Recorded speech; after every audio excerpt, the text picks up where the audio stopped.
Du wirst mir ein Kind schenken und ich werde dir mein Vermögen geben, sagte der Millionär zu seiner Angestellten. In der Bibliothek roch es nach altem Holz und noch etwas anderem. Nach Angst. Valentina wusste es, sobald sie die Tür mit dem Fuß schloss, ohne das Tablett loszulassen. Herr Giesler hatte um 23 Uhr nicht aus Gewohnheit Kaffee bestellt. Das tat er nie. Sie arbeitete seit 3 Jahren in diesem Haus und konnte an einer Hand abzählen, wie oft er nach 22 Uhr allein in diesem Zimmer gewesen war. Immer war es mit seiner Frau, immer mit Isabel, die an seinem Arm klebte, als gehöre ihr der Arm schon vor ihrer Geburt. Aber diese Nacht war Isabel nicht da. »Stellen Sie es hier ab«, sagte er, ohne sich umzudrehen. Er stand vor den Bücherregalen.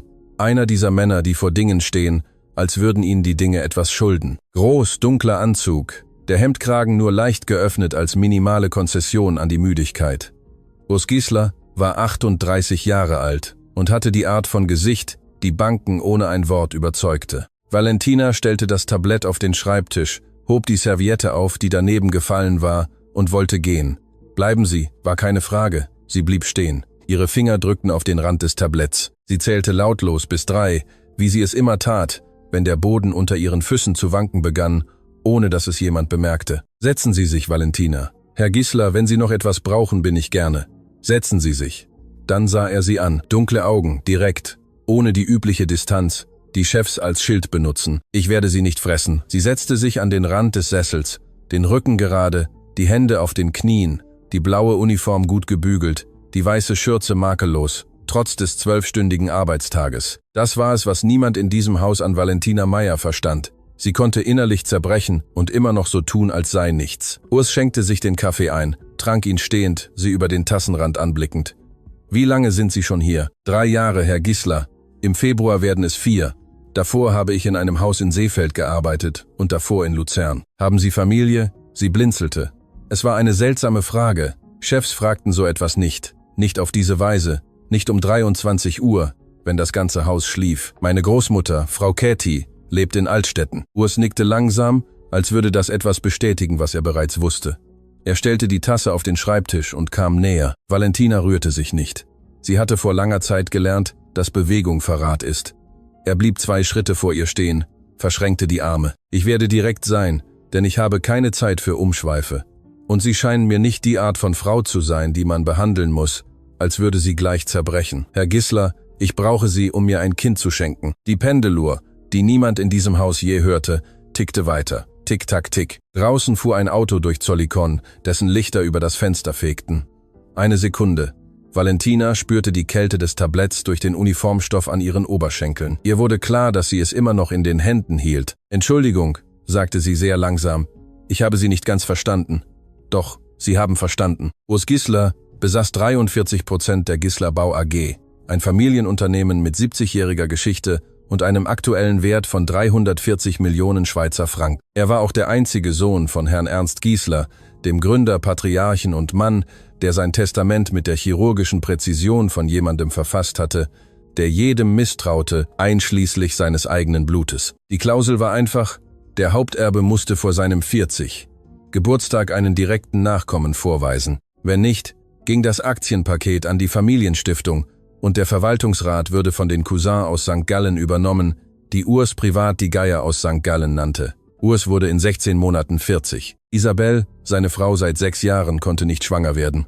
Das wussten sie seit letztem Jahr. 3 Ärzte, 2 Kinderwunschkliniken, eine Beratung in Genf. Die Diagnose änderte sich nicht. Und der Ehevertrag, den sie unterschrieben hatten, ebenfalls mit chirurgischer Präzision, aber von ihren Anwälten verfasst, verhinderte eine Scheidung ohne finanzielle Konsequenzen, die Urs nicht bereit war zu tragen. Noch nicht, wenn das Unternehmen davon abhing, dass alles stabil aussah. Es gibt eine Entschädigung, fuhr er fort, als würde er einen Immobiliendeal abschließen. 2 Millionen Franken, sobald die Schwangerschaft bestätigt ist, 3 Millionen mehr bei der Geburt. Erstklassige medizinische Versorgung während des gesamten Prozesses und eine Immobilie in Horgen auf ihren Namen, nicht gemietet, sondern ihnen gehörend. Valentina sagte nichts. Das Kind würde hier leben mit seinem Nachnamen. Sie könnten es diskret sehen. Die genauen Bedingungen würde mein Anwalt formulieren, aber ich garantiere Ihnen, dass Sie keinen Schaden nehmen würden. Ganz im Gegenteil. Tick, tack, tick. Verstehen Sie, was ich Ihnen sage? Ich verstehe, sagte Valentina, und ihre Stimme klang so ruhig, dass Urs die Stirn runzelte. Ich verstehe perfekt, Herr Giesler. Sie stand auf, nahm das Tablett, der Kaffee war halb ausgetrunken, die Tasse genau dort, wo er sie gelassen hatte, die Serviette zu einem Dreieck gefaltet, wie sie immer legte. »Und?« fragte er. »Ich muss nachdenken.« Urs hatte das nicht erwartet. Männer wie er erwarten das nicht. Sie erwarten Ja oder Nein. Oder sie erwarten Tränen. Oder sie erwarten Schweigen, das als Fügsamkeit interpretiert werden kann. Sie erwarten keine Gelassenheit. Nicht von einer Hausangestellten, die 9.000 Franken am Monat verdient und am Personalzimmer am hinteren Teil des Hauses wohnt. Sie haben bis Freitag Zeit. Valentina nickte einmal. Sie ging zur Tür, öffnete sie. Bevor sie hindurchging, ohne sich umzudrehen, sagte sie, »Gute Nacht, Herr Gissler«, und schloss die Tür. Im dunklen, stillen Flur lehnte sie sich einen Moment an die Wand. Nur einen Moment. Der Flur roch nach dem Wachs, das sie selbst an diesem Morgen auf den Marmorboden aufgetragen hatte. Ihre Hände auf dem Tablett zitterten nicht. Das überraschte sie, denn innerlich war alles Lärm.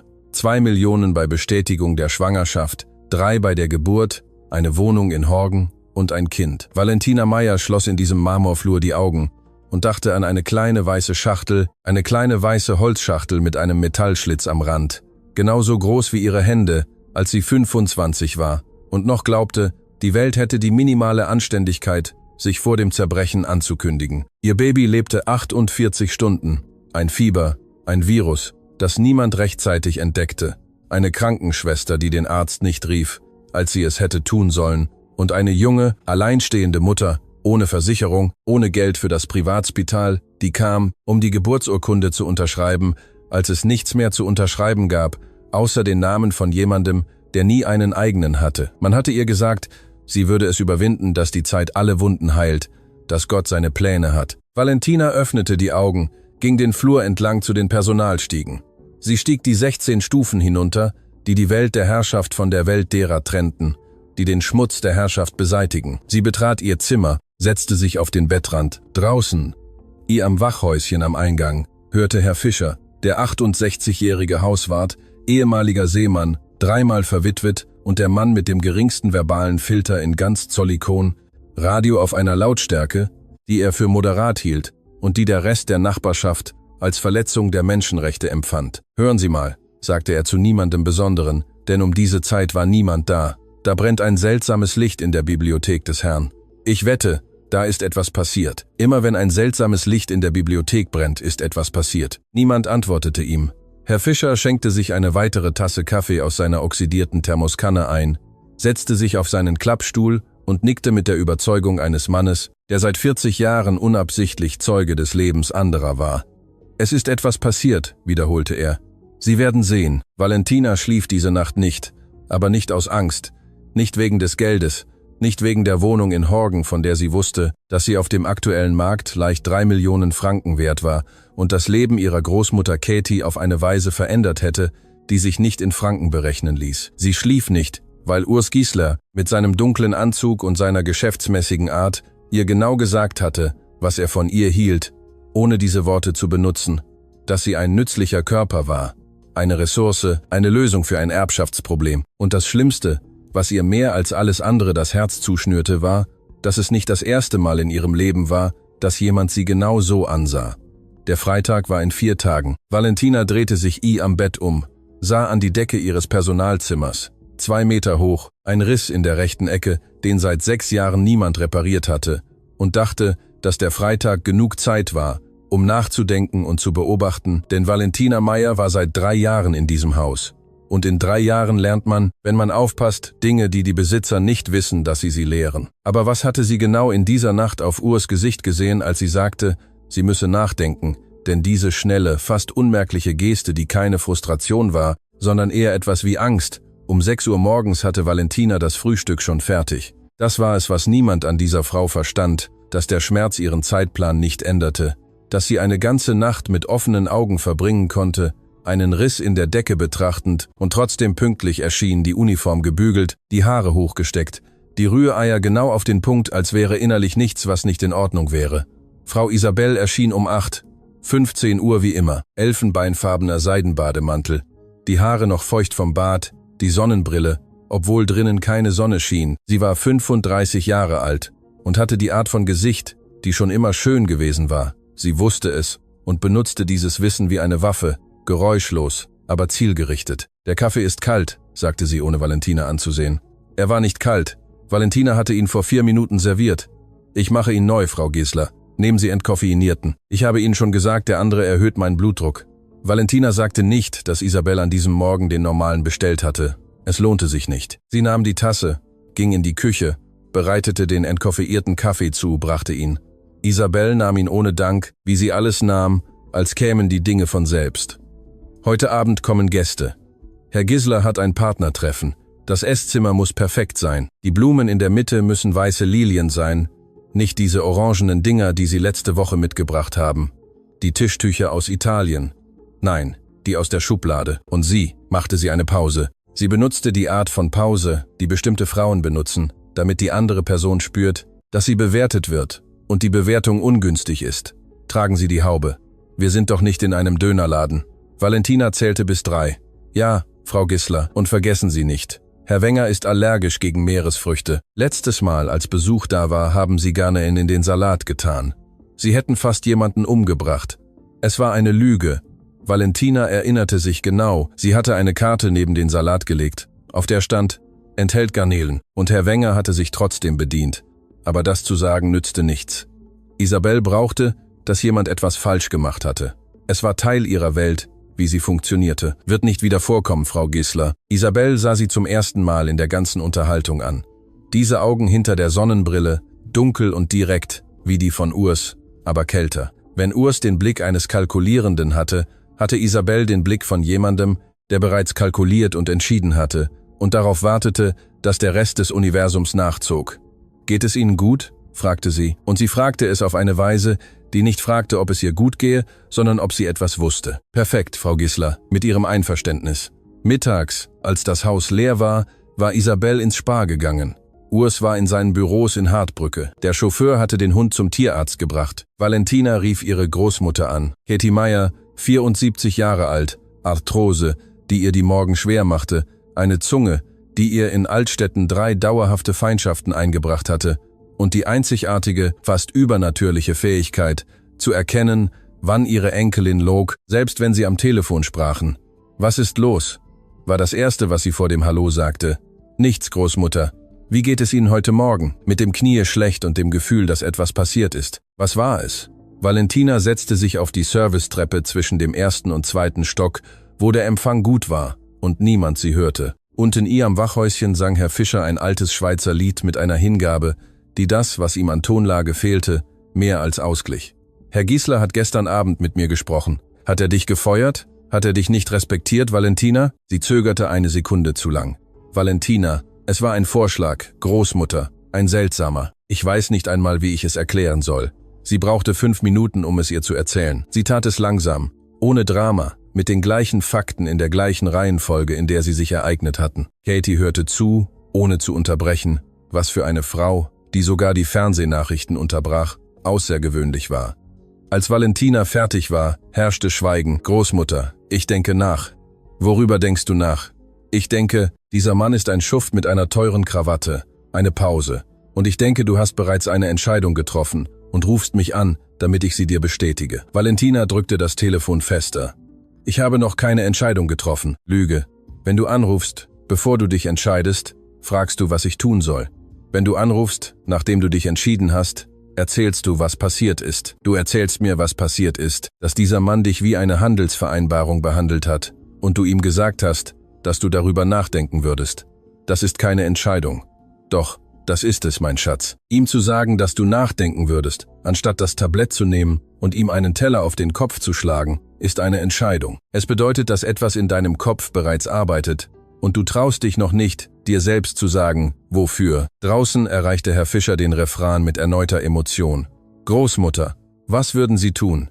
Ich bin 74 Jahre alt, habe Arthrose und 3 Ehemänner auf dem Friedhof. Was ich tun würde, ist keine Referenz.« Eine weitere, längere Pause. »Geht es dir gut, Valentina? Wirklich?« Valentina sah die Wand vor sich an. Ein Feuchtigkeitsfleck unten, genau dort, wo die erste Stufe auf die Wand traf. Dieser Fleck war seit Monaten da. Sie hatte ihn 2-mal gemeldet. Niemand hatte ihn repariert. »Ich dachte an das Baby«, sagte sie sehr leise. Sie brauchte nicht zu sagen, welches Baby. Zwischen ihr und Katie war das Baby immer dasselbe. »Ich weiß. sagte ihre Großmutter mit der Stimme von jemandem, der auch oft daran gedacht hatte. Ich dachte, wenn ich ja sage und es funktioniert, gäbe es ein weiteres Baby. Und dieses Baby wäre nicht meins. Ich würde es 9 Monate lang tragen. Und dann würden sie es mit seinem Nachnamen mitnehmen und ich würde es diskret sehen, was bedeutet. Aus der Ferne, als wäre es nicht deins. Und ich dachte, ich weiß nicht, ob ich das kann. Und wenn du Nein sagst? Wenn ich Nein sage, ist morgen alles wie immer. 9.000 Franken am Monat. Und das Zimmer am hinteren Teil und der Riss in der Decke, den auch niemand reparieren wird. Valentina, es gibt mehr Optionen zwischen Ja und Nein. Das ist es, worüber ich nachdenke, Großmutter. Katie stieß einen langen Seufzer aus. Einen jener, die sie für wichtige Gespräche aufhob. Pass auf dich auf, mein Schatz, und ruf mich am Freitag an, bevor du mit ihm sprichst. Der Freitag kam früher, als Valentina erwartet hatte. Oder vielleicht waren die Tage dazwischen so ereignisreich, dass sie wie am Flug vergingen. Am Mittwoch sah Urs sie beim Frühstück mit einer so perfekt konstruierten Gleichgültigkeit an, dass es genau das Gegenteil von Gleichgültigkeit war. Am Donnerstag kam Herr Wenger, der Firmenanwalt der Gisler Bau AG, mit einer dunkelbraunen Ledertasche und dem Gesicht jener Männer, die ihr Leben damit verbracht haben, Probleme zu lösen, die andere geschaffen hatten. Er war 2 Stunden in der Bibliothek. Valentina servierte 3-mal Wasser. Jedes Mal, wenn sie hereinkam, verstummten die beiden Männer. Nicht ganz. Das 3. Mal, vom Flur aus, während sie wartete, ob sie noch etwas brauchten, hörte sie 4 Worte, bevor Isabela weiß. Die Tür schloss sich. Valentina nahm das leere Tablett und ging in die Küche. Das war neu. Isabel wusste nichts. Am Donnerstagabend putzte Valentina die Bücherregale Pirms am 2. Stock. Staub, der sich auf den Rücken der Bücher ansammelte, die niemand las. Einer dieser unsichtbaren Arbeiten, die niemand bemerkt, bis sie nicht erledigt sind. Als Isabel erschien, war es nicht die Zeit für Isabel, ihr am 2. Stock zu erscheinen. Sie kam den Flur entlang mit ihrem Gang, dem einer Person, die weiß, dass der Raum, den sie einnimmt, ihr gehört. Sie hielt ihr Telefon in der Hand, ging an Valentina vorbei, ohne anzuhalten. Dann blieb sie stehen, drehte sich langsam um, musterte sie von Kopf bis Fuß mit der Art von Prüfung, die nichts damit zu tun hatte, was man trug. »Wie lange sind Sie schon hier?« fragte sie. Die gleiche Frage wie Urs, Wort für Wort. »Fast 4 Jahre, Frau Gisler. Und in fast 4 Jahren haben Sie sich nie über etwas beschwert, nie um eine Gehaltserhöhung gebeten, nie zu spät gekommen.« Sie machte eine Pause. »Warum?« »Weil ich meine Arbeit mag, Frau Gisler.« Isabel lächelte. Es war ein kleines Lächeln, ohne Wärme, von der Art, die erscheint, wenn jemand genau das sagt, was man erwartet hat. Was für eine gute Angestellte Sie sind, Valentina, wirklich. Und sie ging weiter. Valentina wartete, bis das Geräusch ihrer Schritte am Ende des Flurs verschwand. Dann putzte sie das nächste Buch und das nächste und das nächste. Im 3. fand sie etwas, das nicht dort sein sollte. Einen dünnen Umschlag, auf dem ihr Name handgeschrieben stand, mit einer Schrift, die nicht die von Urs war, sondern die von Isabel. Valentina las ihn in ihrem Zimmer bei geschlossener Tür, auf dem Boden sitzend, weil das Bett zu nah am Fenster war und das Fenster zum Garten zeigte und der Garten beleuchtet war, und sie wollte nicht, dass jemand aus irgendeinem Grund in diesem Moment ihr Gesicht sehen konnte. Der Umschlag enthielt 3 Zeilen. »Ich weiß, was er Ihnen vorgeschlagen hat. Wenn Sie zustimmen, werden Sie nichts von hier mitnehmen. Es gibt Dinge über diese Familie, die er Ihnen nicht erzählt hat. Ich kann sie Ihnen erzählen, aber es muss zu meinen Bedingungen sein.« Es gab keine Unterschrift. Sie war nicht nötig. Valentina faltete das Papier, steckte es in den Umschlag, steckte den Umschlag in die Innentasche ihrer Schürze, neben ihr Handy und den weinroten Lippenstift, den ihr ihre Großmutter zum letzten Geburtstag geschenkt hatte und den sie während der Arbeitszeit nie benutzte, aber auch nicht wegwarf. Draußen, am Wachhäuschen am Eingang, beendete Herr Fischer seinen Dienst. Er stand mit dem Knarren eines Mannes auf, der zu viele Jahre auf Stühlen verbracht hatte, die nicht zum Sitzen da waren. Und er sagte zu seinem Neffen Jan, der an diesem Nachmittag mit ihm Dienst hatte, 18 Jahre alt, ständig Kopfhörer tragend, Folgendes: »Hör mal, Jan, hier passiert etwas sehr Seltsames. Das meine ich ernst. Diese Woche waren Anwälte hier. Die Chefin schnüffelt in Stockwerken herum, die nicht ihr gehören. Und dieses Mädchen, Valentina, falls du sie kennst. Dieses Mädchen hat ein Gesicht, das das Gesicht von jemandem ist, der rechnet.« Jan nahm die Kopfhörer nicht ab. »Rechnet was?« sagte er. »Ich weiß es nicht.« Herr Fischer nahm seine Thermoskanne und seine Jacke. Aber wenn eine Frau so ein Gesicht macht, als würde sie rechnen, dann geht die Rechnung am Ende immer auf. Immer. Und in diesem Zimmer, am Ende des Service-Korridors, hatte Valentina Meyer in einer Tasche einen millionenschweren Vorschlag und in der anderen eine ununterschriebene Warnung. Freitag war morgen. Und wenn die beiden sie für etwas benutzten, das keiner von ihnen gewagt hatte, ihr ganz zu sagen, brach der Freitag mit Regen an. Nicht die Art von Regen, die alles reinwäscht, sondern die Art von Regen, die alles durchnässt und genauso schmutzig, aber nass hinterlässt. Valentina hörte ihn seit 5 Uhr morgens, das Geräusch des Wassers gegen ihr Zimmerfenster, und dachte, dass es ein guter Tag war, genau das zu tun, was sie geplant hatte. Urs ließ sie um 10 Uhr rufen. Sie kam pünktlich um 10 Uhr. Die Bibliothek roch genauso wie das erste Mal, nach Holz und nach etwas anderem. Aber an diesem Morgen war das andere anders. Es war Erwartung, die eines Mannes, der 4 Tage auf eine Antwort gewartet hatte und in diesen 4 Tagen Zeit gehabt hatte, sich davon zu überzeugen, dass die Antwort die sein würde, die er wollte. Denn Männer wie Urs Gisler verbringen ihr Leben damit, Szenarien zu konstruieren, in denen sie immer Recht haben, und sind dann aufrichtig beleidigt, wenn die Realität das Drehbuch nicht gelesen hat. Er saß diesmal hinter dem Schreibtisch, Jackett an, Hände auf dem Schreibtisch gefaltet. Verhandlungsgesicht. Valentina trat ein, schloss die Tür, blieb stehen. »Haben Sie sich entschieden?« fragte er. »Ja.« »Und?« Valentina atmete langsam ein. Sie sah den Mann vor sich an, seinen 40.000 Franken teuren Anzug, seine limitierte Armbanduhr, den Mont Blanc-Füller, den sie ihn nie zum Schreiben, sondern nur zum Halten gesehen hatte. Und sie dachte an den Umschlag in ihrer Tasche, den von Isabelle. »Ich benötige mehr Informationen, bevor ich Ihnen eine endgültige Antwort geben kann, Herr Gisler.« Urs blinzelte. »Ich habe Ihnen 4 Tage Zeit zum Nachdenken gegeben.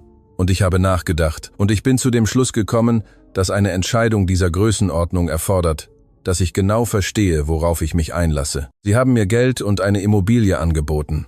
Sie haben mir die rechtlichen Bedingungen nicht erklärt. Sie haben mir nicht gesagt, was passiert, wenn es medizinische Komplikationen gibt. Sie haben mir nicht gesagt, welche Rolle ich am Leben des Kindes über diskret hinaus haben würde. Eine Pause. Ich muss diese Dinge wissen.« Urs sah sie 5 volle Sekunden lang schweigend an. Valentina zählte sie. »Das kann mein Anwalt Ihnen erklären.« »Dann muss ich mich mit Ihrem Anwalt treffen.« Valentina. Seine Stimme sank einen Ton tiefer, nicht drohend, eher warnend. »Das ist keine Unternehmensverhandlung. Mit Verlaub, Herr Gisler, doch, das ist es. Sie selbst haben es in diesen Begriffen formuliert.« Valentina sah ihn direkt in die Augen. Etwas, das sie in 3 Jahren und 10 Monaten nie auf diese Weise getan hatte. Mit dieser Ruhe. »Wenn Sie möchten, dass ich eine informierte Entscheidung treffe, brauche ich Informationen. Wenn Sie sie mir nicht geben wollen, dann lautet meine Antwort Nein. Und die kann ich Ihnen sofort geben.« Schweigen, die Pendeluhr, der Regen gegen das Fenster, das ferne Geräusch von Herrn Fischer, der am Eingang mit jemandem am Telefon über den Gaspreis stritt. Urs öffnete die Schreibtischschublade, nahm eine Visitenkarte heraus und schob sie über das Holz zu ihr. »Rufen Sie Herrn Wenger morgen früh an. Sagen Sie ihm, dass Sie von mir kommen.« Valentina nahm die Karte. »Danke, Herr Gisler.« Valentina, sie war bereits auf dem Weg zur Tür. Sie hielt an, ohne sich umzudrehen.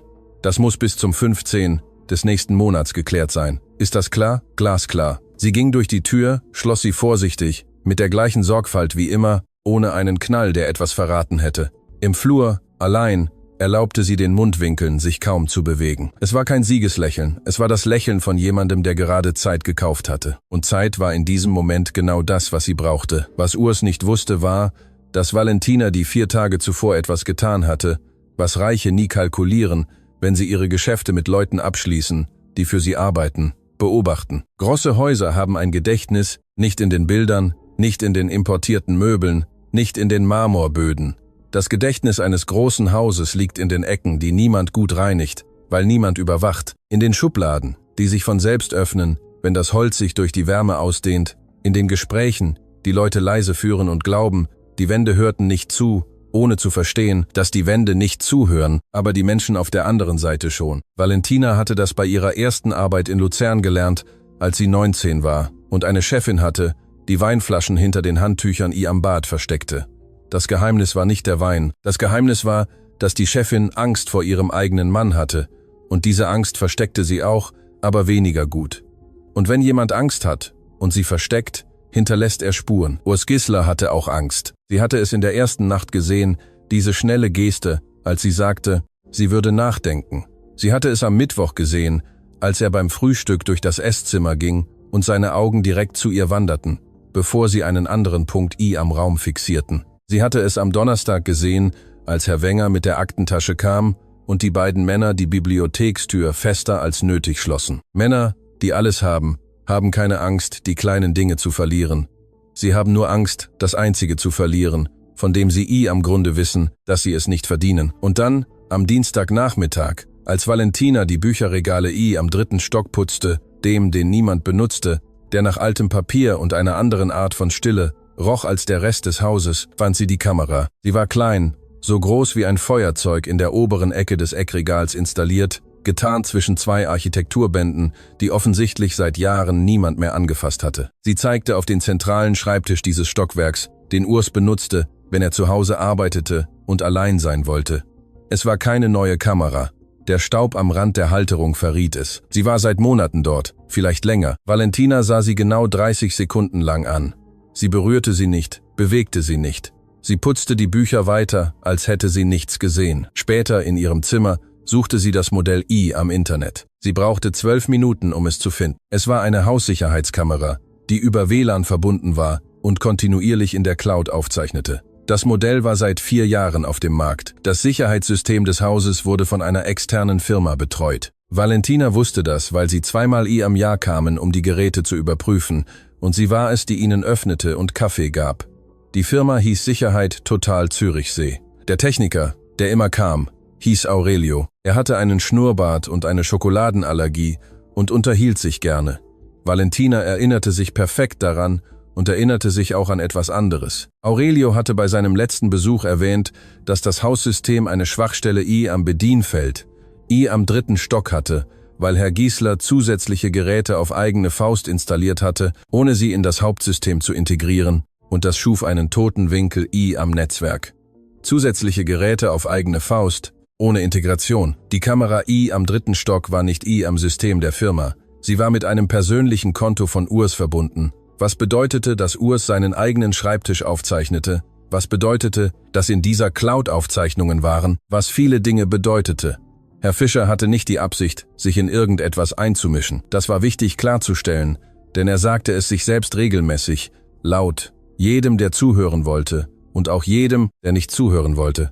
Ich mische mich nicht in Dinge ein, die mich nichts angehen. Ich bin ein Hauswart. Meine Aufgabe ist es, das Tor zu öffnen und das Tor zu schließen.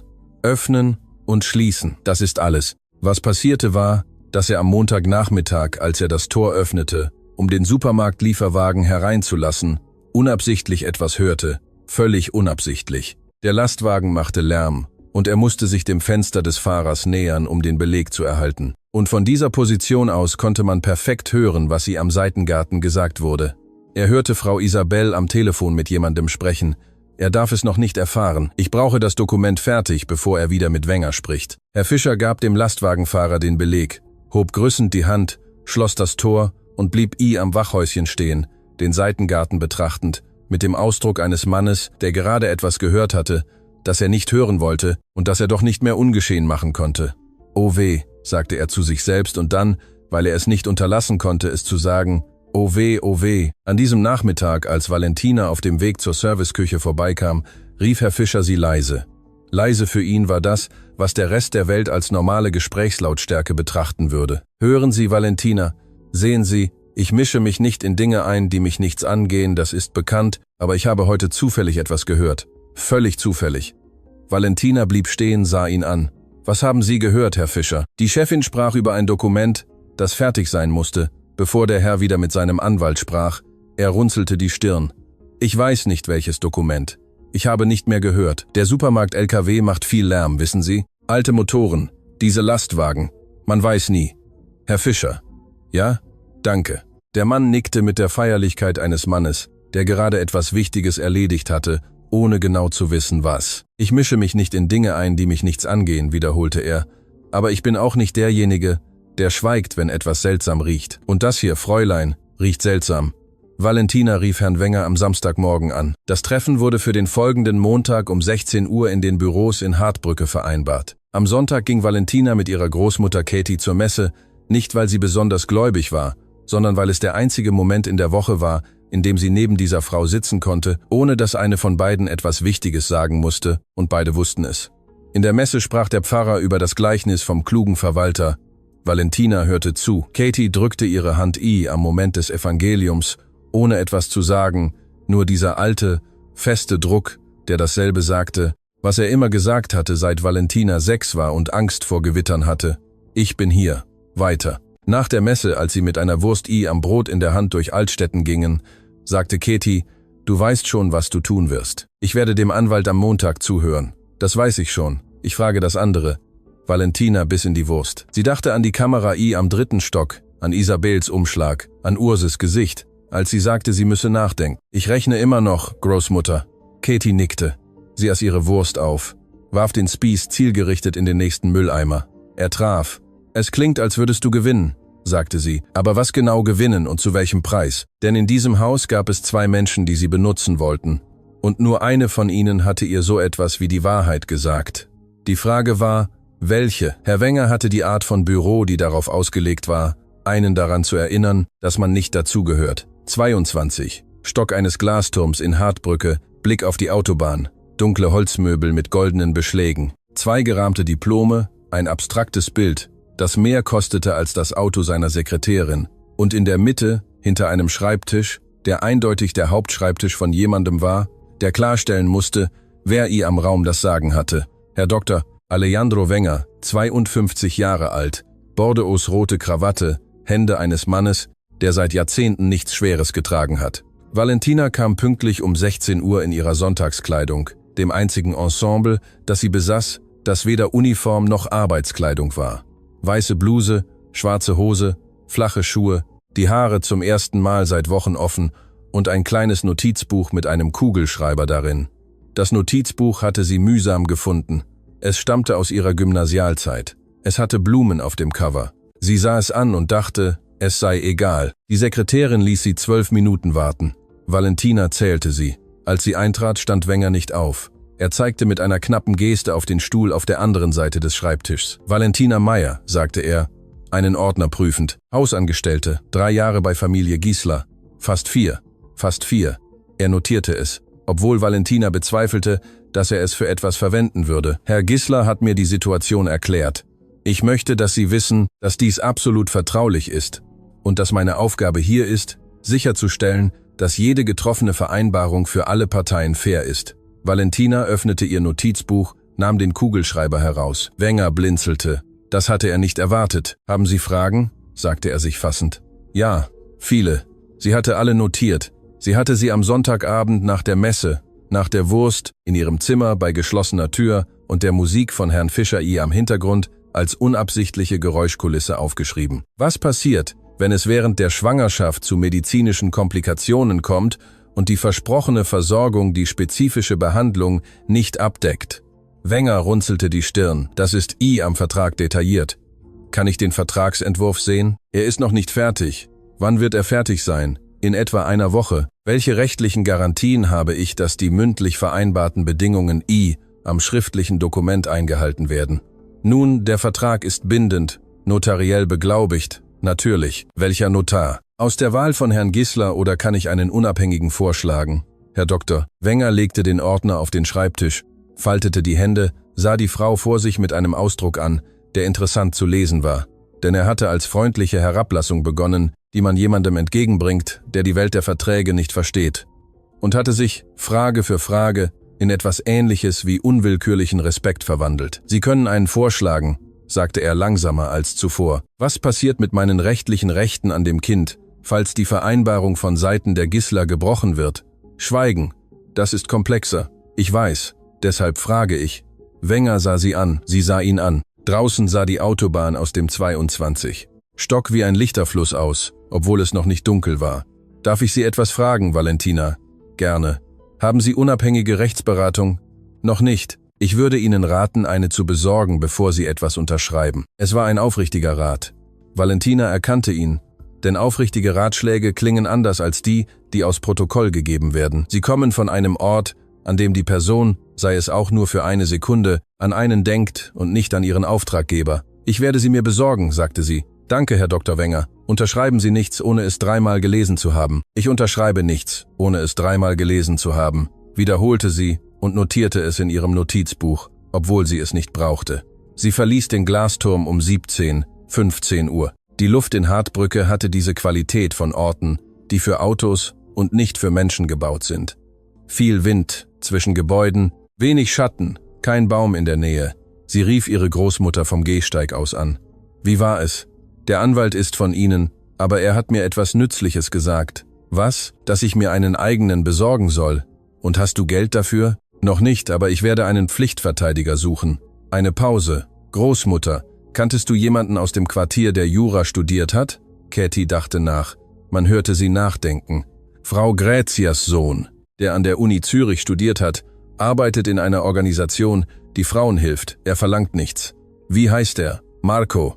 Marco Brunner. Warte, ich suche die Nummer. Valentina nahm das Notizbuch, notierte die Nummer, steckte den Kugelschreiber weg, nahm die S-Bahn zurück nach Zollikon. Ein Taxi von Hartbrücke hätte 200 Franken gekostet, die sie nicht ausgeben wollte. Im Waggon, stehend, am Rohr festgehalten, umgeben von Menschen, die wie sie von der Arbeit kamen, dachte sie an Isabel, den Umschlag, die 3 Zeilen. Ich weiß, was er ihnen vorgeschlagen hat.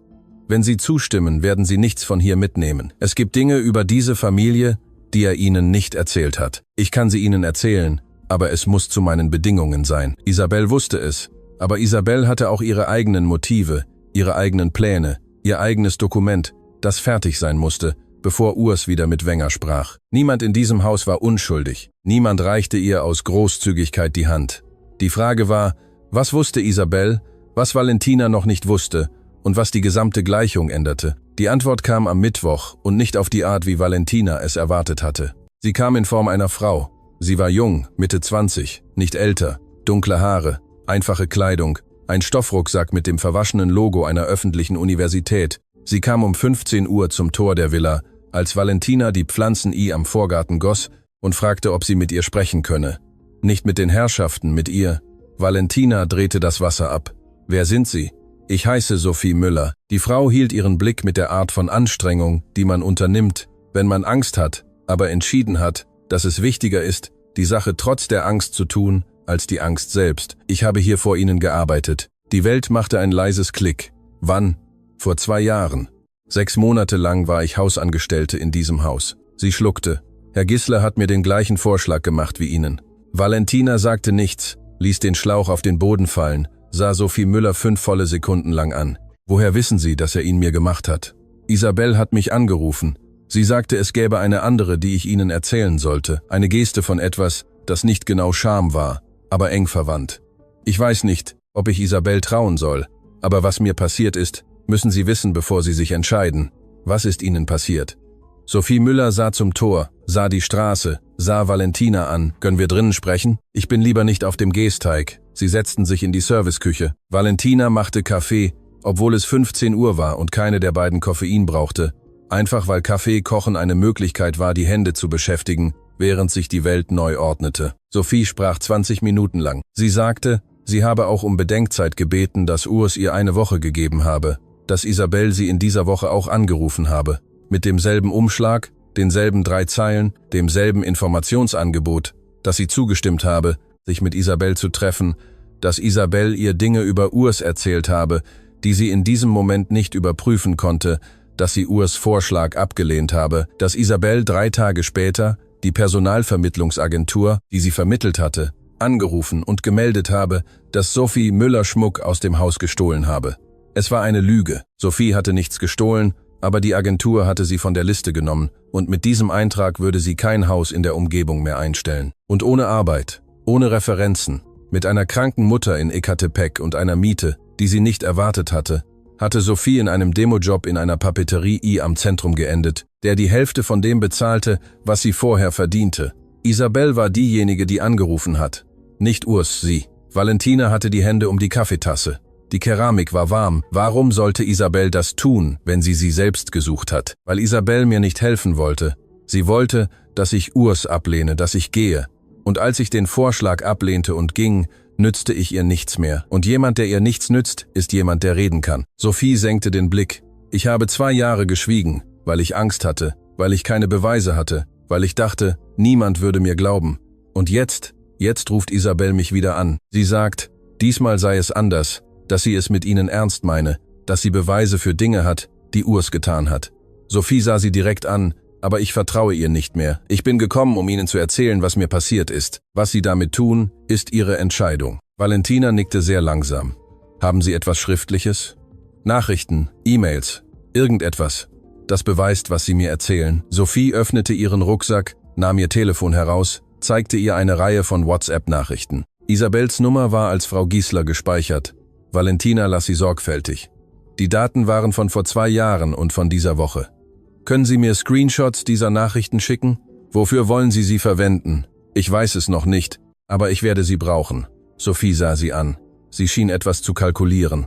Dann nickte sie. Sie schickte 16 Screenshots. Valentina speicherte sie in einem Ordner auf ihrem Telefon. Sie nannte ihn Rezepte. Herr Fischer sah das unbekannte Mädchen um 16:30 Uhr durch die Seitentür gehen, runzelte die Stirn, kratzte sich am Schnurrbart, folgte ihr mit den Augen, bis sie um die Ecke bog. »Jan«, sagte er zu seinem Neffen, der an diesem Nachmittag mit ihm Dienst hatte. »Hast du dieses Mädchen hereinkommen sehen?« »Nein, ich habe sie auch nicht hereinkommen sehen«, überlegte er.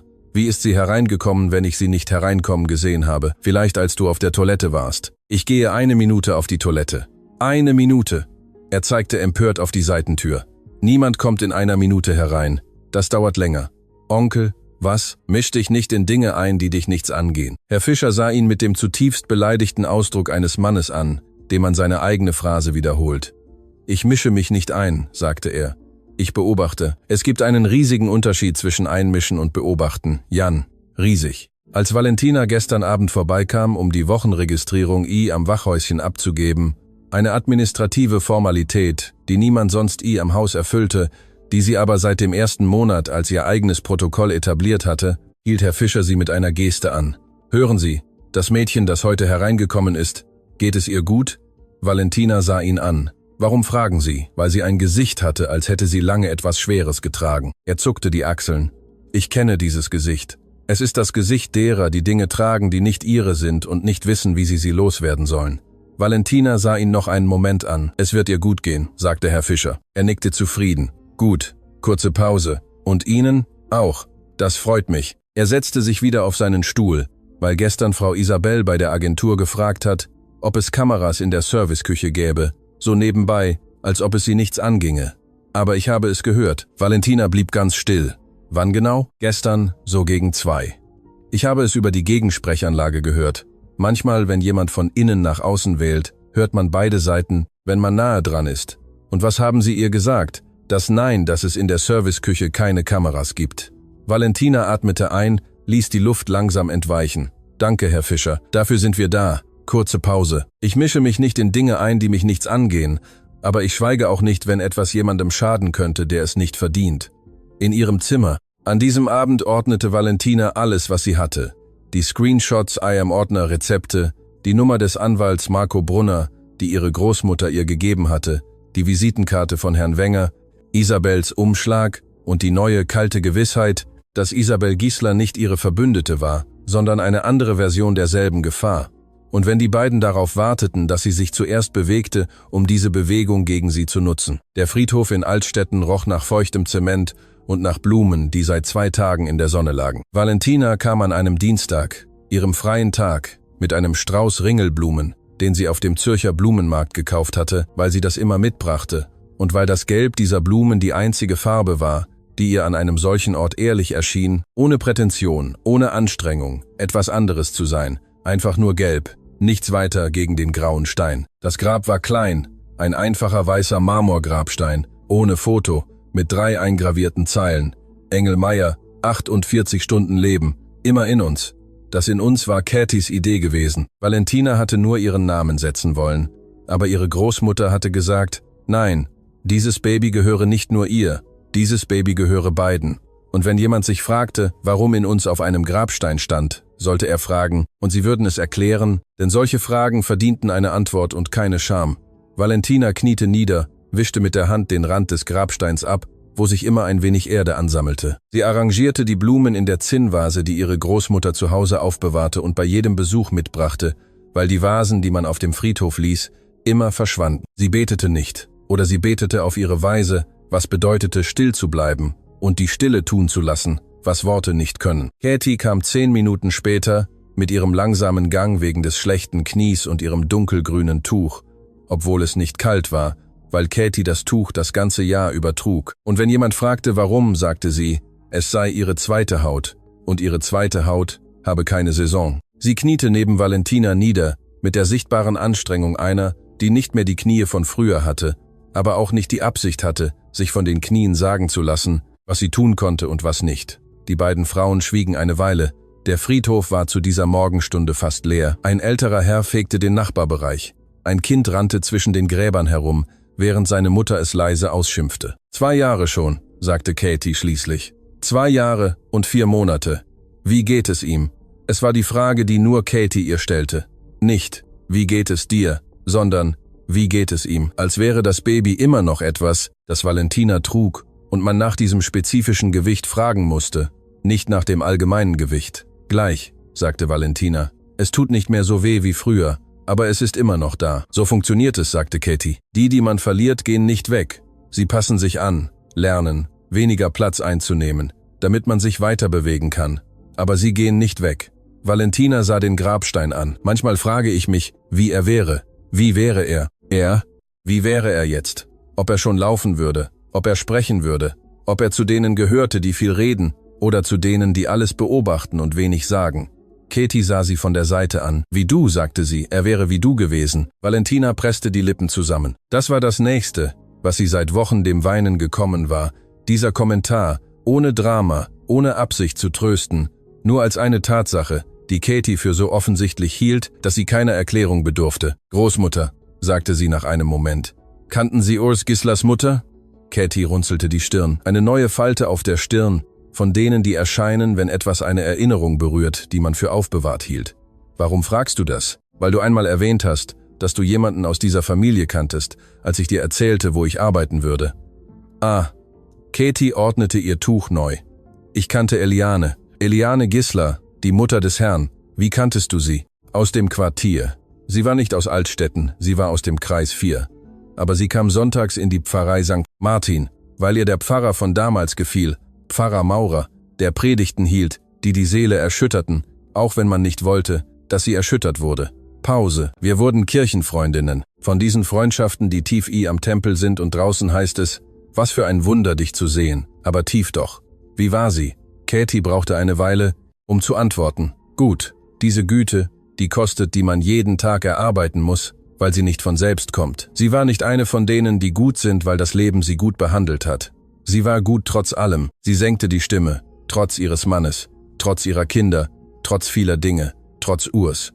Urs war der Verwöhnte, der einzige Sohn. Herr Ernst hat ihn zum Erben erzogen. Und das macht jedes Kind zu etwas Seltsamem. Jemand, der von klein auf weiß, dass die Welt ihm gehören wird und dann nie lernt, dass die Welt auch anderen gehört. Katie schüttelte den Kopf. Eliane wusste es. Sie hat es mir einmal hier auf diesem Friedhof gesagt, als sie zur Beerdigung von Pfarrer Maurer kam. Sie sagte mir, Katie, ich habe einen Mann erzogen, der nicht bedingungslos lieben kann. Und es ist meine Schuld, weil ich ihn von seinem Vater lernen ließ. Valentina hörte das und bewahrte es an dem Ort auf, an dem sie wichtige Dinge aufbewahrt. Wann starb sie? Vor 3 Jahren, kurz bevor du dort angefangen hast zu arbeiten. Krebs, schnell, einer von denen, die keine Vorwarnung geben. Katie runzelte erneut die Stirn. Obwohl sie mich vor ihrem Tod gesucht hat, bin ich sie am Spital Hirslanden besuchen gegangen. Sie hielt inne. Was ist passiert? Sie hat mir etwas erzählt. Katie sah ihre Enkelin an. Damals habe ich dem nicht viel Bedeutung beigemessen, weil ich dachte, es wären Dinge des Schmerzes, der Medikamente. Aber jetzt, wo du mich fragst.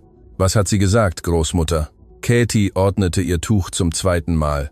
Es war eine Geste, die sie machte, wenn sie Worte ordnete. Sie sagte mir, dass Urs und sein Partner, ein Mann namens Schneider oder Schneiders, ich erinnere mich nicht genau, etwas mit der Firma gemacht hatten. Etwas mit den Zahlen, dass sie Papiere gefunden hatte, die sie nicht ganz verstand, aber die ihr sehr, sehr schlimm vorgekommen waren und dass sie diese einem vertrauenswürdigen Anwalt zur Aufbewahrung gegeben hatte. Eine lange Pause.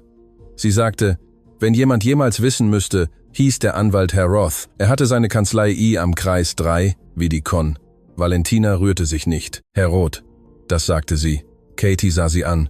Warum fragst du mich das alles, Valentina? Was passiert in diesem Haus? Valentina sah den weißen Grabstein an, das Gelb der Blumen gegen das Grau des Zements, die 3 eingravierten Zeilen, immer in uns. Ich stelle mir eine Frage, Großmutter. Eine Frage, die ich noch nicht beantworten kann.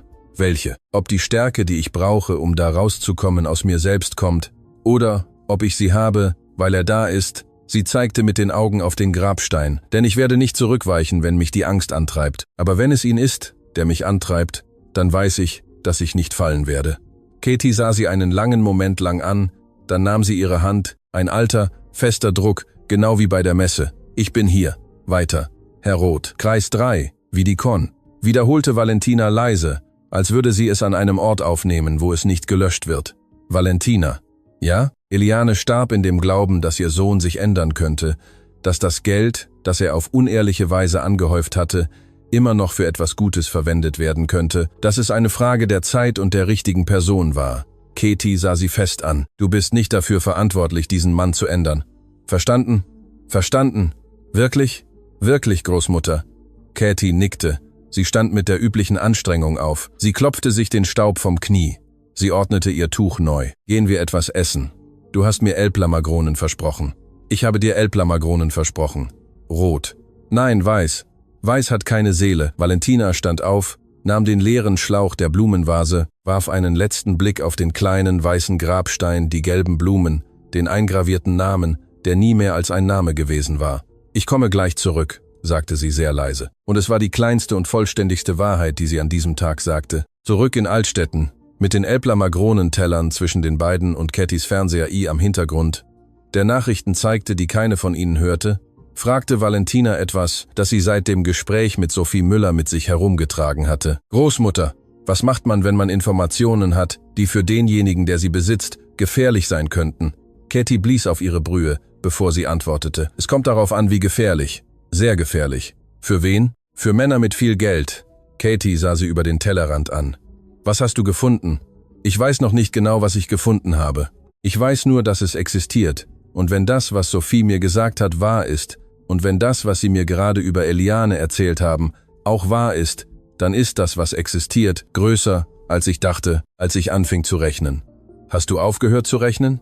Nein, ich habe gerade erst angefangen. Katie trank einen Löffel Elbler-Magronen, stellte den Teller auf den Tisch, wischte sich den Mund mit der Stoffserviette ab, die sie immer benutzte, mit Stickereien, an den Rändern verwaschen vom vielen Waschen. Valentina, wenn du findest, was du suchst, benutze es nicht allein. Such dir jemanden, der weiß, wie man es benutzt. Jemanden, der keine Angst davor hat, was dieser Mann tun kann, wenn er in die Enge getrieben wird. Pause. In die Enge getriebene Tiere beißen anders als freie Tiere. Ich weiß. Der Anwalt aus dem Quartier, Marco. Ich habe ihn schon angerufen. Ich habe einen Termin am Donnerstag. Katie nickte zustimmend. Gut. Sie schob den Teller in die Mitte. Isst du deine Elbler-Magronen auf? Oder gibst du sie mir? Valentina gab sie ihr. Katie aß sie ohne Schuldgefühle auf, mit der Gelassenheit einer, die das Alter erreicht hatte, in dem Schuldgefühle wegen zu viel Essens nicht mehr ins emotionale Budget passten. An diesem Abend, auf dem Weg zurück nach Zollikon, suchte Valentina am Internet nach Herrn Roth am Kreis 3, Vedikon. Es gab 4 mit diesem Nachnamen. Nur einer war Firmenanwalt mit einer Kanzlei in diesem Quartier. Er hieß Dr. Rogelio Roth. Laut dem Register der Anwaltskammer war er 71 Jahre alt. Und er war seit 3 Jahren nicht mehr aktiv registriert. Genau 3 Jahre seit dem Tod von Eliane Gisler, was bedeutete, dass die Dokumente, die Eliane ihm übergeben hatte, noch irgendwo warteten wie bestimmte Wahrheiten, die wissen, dass ihr Moment kommt, auch wenn es dauert. Herr Dr. Rogelio Roth wohnte in einer Erdgeschosswohnung eines Gebäudes aus den 60er Jahren am Kreis 3, Vedikon, mit Blumenkübeln auf dem Balkon und einer Messingtafel neben der Klingel, auf der Rechtsberatung stand. Obwohl die Tafel so lange nicht poliert worden war, dass das Messing fast verschwunden war. Valentina kam an einem Donnerstag um 17 Uhr an. Sie hatte an diesem Tag die Morgenschicht beantragt, was sie nie tat, um früher gehen zu können. Frau Isabel hatte es mit einem langen Blick und einer Frage, die keine Frage war, genehmigt. Haben Sie etwas vor? Einen Arzttermin, Frau Gisler. Schön, dass Sie auf sich achten. Der Ton sagte alles. Isabel wusste, dass es kein Arzttermin war. Aber sie hielt sie auch nicht auf. Dr. Roth führte sie in ein Zimmer, das nach alten Büchern und Kaffeeduft roch. 71 Jahre am Gesicht, 80 Zoll den Augen. Einer dieser Männer, die genug von der Welt gesehen haben, um von nichts mehr völlig überrascht zu werden, aber die sich immer noch mit der gleichen Aufmerksamkeit demjenigen gegenübersetzen, der kommt, um ihm seine Probleme zu erzählen. Denn diese Aufmerksamkeit ist das, was ihnen bleibt, wenn alle anderen gegangen sind. Herr Dr. Marco Brunner hat mich geschickt, sagte Valentina auf dem Sessel gegenüber sitzend. Er sagte, sie kannten eine Frau, Eliane Gisler. Der Name bewirkte etwas in Dr. Roths Gesicht. Es war nicht groß, es war die minimale Bewegung von jemandem, der ein Gewicht erkennt, das er für aufbewahrt hielt. Woher kennen Sie diesen Namen? Ihre Mutter war eine Freundin meiner Großmutter, Frau Katie Meyer. Katie Meyer. Er runzelte die Stirn. Die mit dem grünen Tuch. Die gleiche. Eine Pause. Ein kleines Lächeln, ohne Freude, aber mit etwas Wärme. Eliane sprach von ihr. Sie sagte, sie sei die einzige Person auf der Welt, die ihr eine schwierige Wahrheit sagen könne, ohne dass es wie eine Wunde schmerzte, sondern wie Medizin. Das ist sehr präzise, sagte Valentina. Eliane war sehr präzise. Er lehnte sich in seinen Sessel zurück. Was suchen Sie? Ich suche das, was Eliane Ihnen hinterlassen hat, die Dokumente. Langes Schweigen. Die Wanduhr am Zimmer zählte die Sekunden. Wofür? Weil ich in diesem Haus arbeite. Weil Urs Gisler mir einen Vorschlag gemacht hat, den er mir nicht hätte machen sollen. Und weil ich glaube, dass das, was Eliane Ihnen übergeben hat, Teil von etwas Größerem ist, das ich allein ohne dieses Teil nicht zusammenfügen kann. Roth sah sie eine beträchtliche Zeit lang an. Valentina wich dem Blick nicht aus. Wissen Sie, worauf Sie sich einlassen? Noch nicht ganz, aber ich weiß genug, um zu wissen, dass ich alles wissen muss. Der Anwalt stand auf, ging in den hinteren Teil der Wohnung. Man hörte Schubladen öffnen, das Geräusch von sich bewegenden Papieren, das spezifische Geräusch von jemandem, der etwas an einem Ort sucht, wo er genau weiß, wo es ist, sich aber die Zeit nehmen muss, es zu holen. Er kam mit einem dicken braunen Kartonordner zurück, mit einem Gummiband verschlossen, das seine Elastizität verloren hatte. Er legte ihn auf den Tisch zwischen die beiden. Eliane bat mich, dies aufzubewahren, bis jemand mit ausreichendem Grund kam, um es zu verlangen. Sie sagte mir, Herr Dr. Roth, Sie werden wissen, wann der Zeitpunkt ist. Wenn jemand kommt, der etwas zu verlieren hat und trotzdem hier bleibt, das ist der Moment. Er sah Valentina an. Es hat 3 Jahre gewartet. Valentina legte die Hand auf den Ordner. Ich kann es hier lesen. Jetzt. Sie können es noch nicht mitnehmen. Zuerst müssen Sie es verstehen. Und wenn Sie sich entscheiden, es zu verwenden, rufen Sie mich an und ich erkläre Ihnen, wie Sie es tun können, ohne sich selbst zu zerstören, bevor Sie sie zerstören. Valentina las 1 Stunde und 40 Minuten lang. Dr. Roth brachte ihr nach 20 Minuten Kaffee und sprach erst wieder mit ihr, als sie vom letzten Dokument aufsah. Es waren 43 Seiten, Kontoauszüge, ausgedruckte E-Mails, ein Treuhandvertrag mit notarieller Unterschrift, 3 Geschäftsbriefe des Unternehmens und ein handgeschriebenes Dokument von Eliane Gisler in ihrer engen, ordentlichen Handschrift, datiert 8 Monate vor ihrem Tod. Was in diesen Seiten stand, war dies: Vor 4 Jahren hatten Urs Gisler und sein operativer Partner, Herr Dr. Horatio Schneider, 17 Millionen Franken aus dem Pensionsfonds der Mitarbeiter der Gisler Bau AG auf eine private Treuhandgesellschaft umgeleitet, die in Panama registriert war. Sie hatten es in 3 Überweisungen getan, die als Zahlungen an nicht existierende Lieferanten getarnt waren. Die betroffenen Mitarbeiter waren 142 Personen, die meisten Bauarbeiter und Personal mit 20 oder mehr Jahren am Unternehmen. Eliane hatte es zufällig entdeckt. Ein alter, ihrem Mann Ernst Gisler treuer Buchhalter, hatte ihr die Kontoauszüge vor seiner Pensionierung gezeigt, ohne ganz zu verstehen, was sie zeigten, nur mit dem Gefühl, dass etwas nicht stimmte. Eliane hatte es verstanden, es zu Roth gebracht, und Roth hatte bestätigt, es war Betrug. Betrug an Mitarbeitern, Steuerbetrug und möglicherweise, da ein Teil des Geldes Ländergrenzen überschritt, Bundesbetrug. Urs wusste nicht, dass seine Mutter es wusste. Eliane starb, ohne ihn zur Rede zu stellen. Roth glaubte, es war eine bewusste Entscheidung. Sie wollte ihren Sohn nicht zerstören. Sie wollte, dass jemand anderes es herausfindet, dass die Gerechtigkeit von außen kam, nicht von ihr, weil sie nicht die Kraft hatte, die Person zu sein, die den Sohn, den sie erzogen hatte, zu Fall brachte. Valentina las den handgeschriebenen Brief 2-mal. Die letzte Zeile lautete: Gott vergebe mir, dass ich jemanden so sehr geliebt habe, der so wenig aus dieser Liebe gelernt hat. Sie legte das Papier auf den Ordner. Sie sah an die Decke von Dr. Roths Zimmer mit seiner Stuckverzierung und seiner gelben Glühbirne und seinem Geruch nach Kaffee und angehaltener Zeit. Wie viele Menschen wissen, dass dies existiert? Fragte sie. Ich, Sie und Katie Meyer, wenn Eliane ihr mehr erzählt hat, als ich glaube, dass sie ihr erzählt hat. Nicht Isabel. Isabel Gisler kam nie hierher. Pause. Obwohl sie mich einmal vor 2 Jahren angerufen und gefragt hat, ob ich mit Eliane gearbeitet hätte. Ich sagte nein. Eine weitere Pause. Ich habe gelogen. Warum? Weil die Stimme dieser Frau nicht die Stimme von jemandem war, der Gerechtigkeit wollte. Es war die Stimme von jemandem, der Munition wollte. Valentina nickte. Das war genau das, was sie seit dem Umschlag gedacht hatte. Und ich?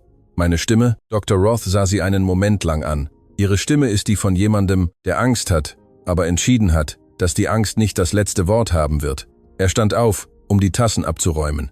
das ist anders. An diesem Abend, zurück in der Villa, tat Valentina, was sie immer tat. Sie bereitete das Abendessen vor, deckte den Tisch, räumte ab, spülte, reinigte den Herd, brachte alles in Ordnung. Isabel schwieg während des Abendessens. Urs kam spät, aß allein am Arbeitszimmer, ließ ausrichten, dass er nichts weiter brauchte. Um 22 Uhr, als das Haus still war, ging Valentina in den 3. Stock. Die Kamera war immer noch an ihrem Platz, in der Ecke des Bücherregals, genau dort, wo sie gefunden hatte. Der Staub an der Halterung hatte sich nicht verändert, niemand hatte sie bewegt. Valentina setzte sich auf den Stuhl vor dem zentralen Schreibtisch, denselben Stuhl, auf dem Urs saß, wenn er allein in diesem Stock arbeitete. Sie nahm ihr Telefon heraus, suchte das Kameramodell, las die Anweisungen für den Fernzugriff. Das System verwendete eine Anwendung, die mit einer E-Mail-Adresse verknüpft war. Wenn man Zugriff auf das E-Mail-Konto hatte, konnte man die Aufzeichnungen von jedem Gerät aus ansehen. Valentina hatte keinen Zugriff auf Urs E-Mail-Konto, aber sie erinnerte sich an etwas Kleines, fast Irrelevantes, von der Art, die man aufbewahrt, ohne zu wissen, dass man sie aufbewahrt. 3 Monate zuvor hatte Urs um Hilfe gebeten, um die E-Mail auf seinem neuen Tablet einzurichten. Das Tablet war an einem Mittwoch angekommen. Der Firmentechniker hatte erst am Freitag kommen können und Urs, ungeduldig, hatte Valentina gebeten, den technischen Support anzurufen und das Telefon auf Lautsprecher zu stellen, während sie die Schritte notierte. Valentina hatte die Schritte auf ein Blatt Papier notiert, das er sie danach gebeten hatte wegzuwerfen, aber sie hatte sie auch in ihrem Gedächtnis gespeichert, nicht absichtlich, nur weil ihr Gedächtnis so funktionierte. Es speicherte, was es sah, auch wenn sie nicht wusste, wofür. Das E-Mail-Passwort war der Name seines Hundes, gefolgt vom Kaufjahr.